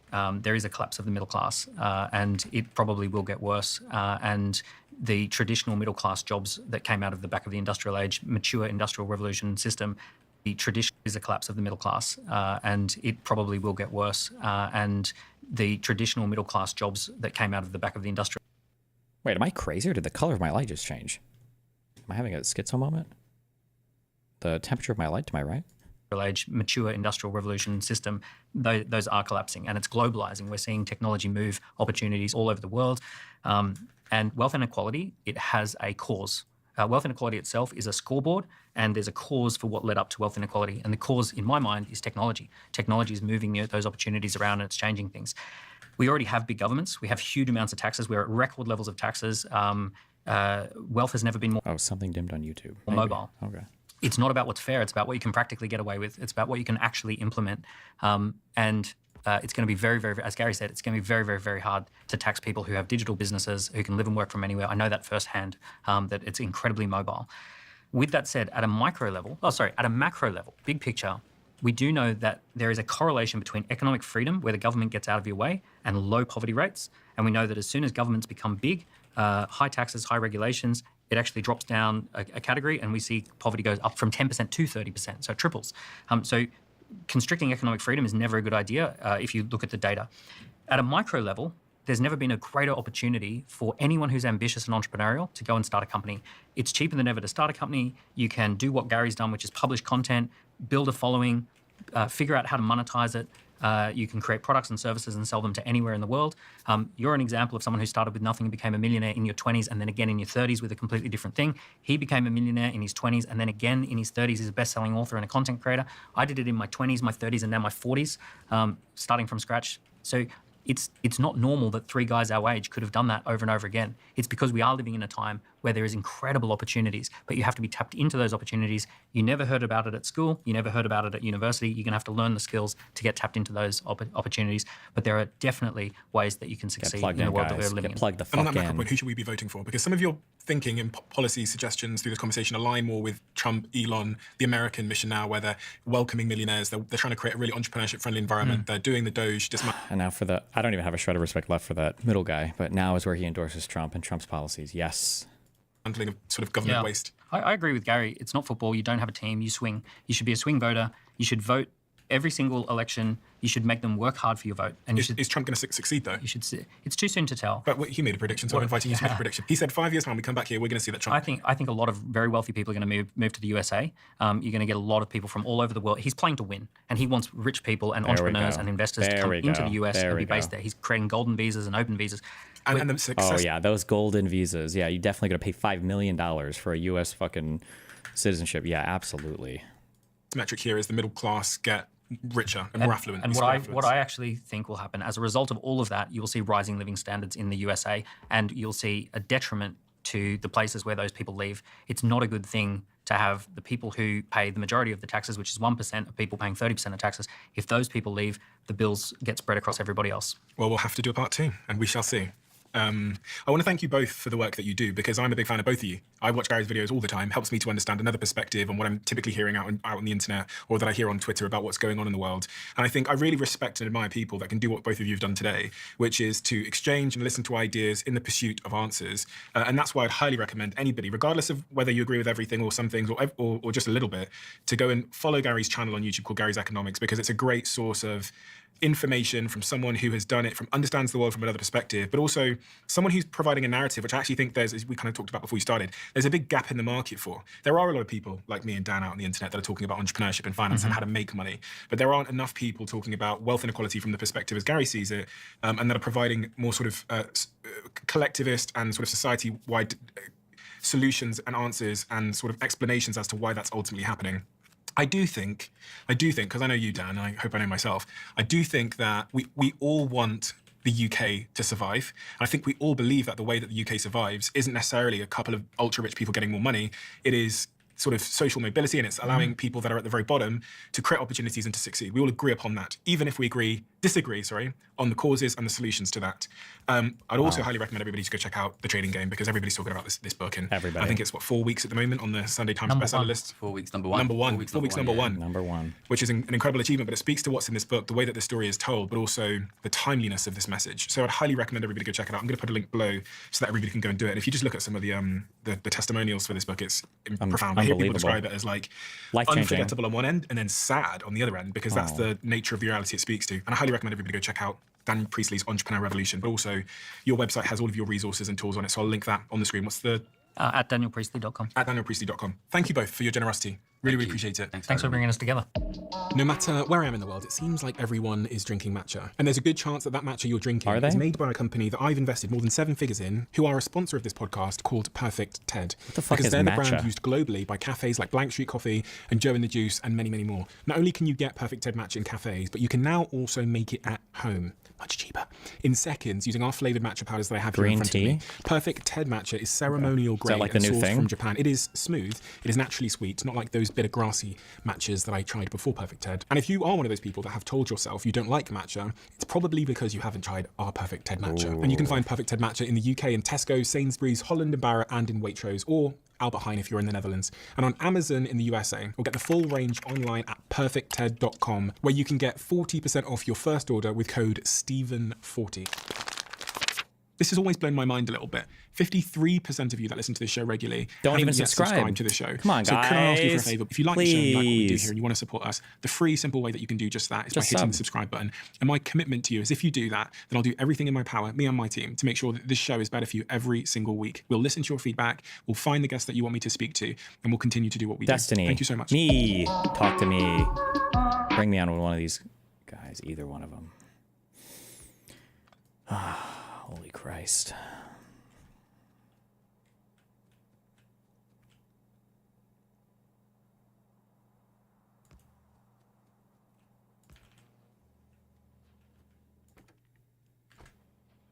Do you think Gary will have a conversation with us?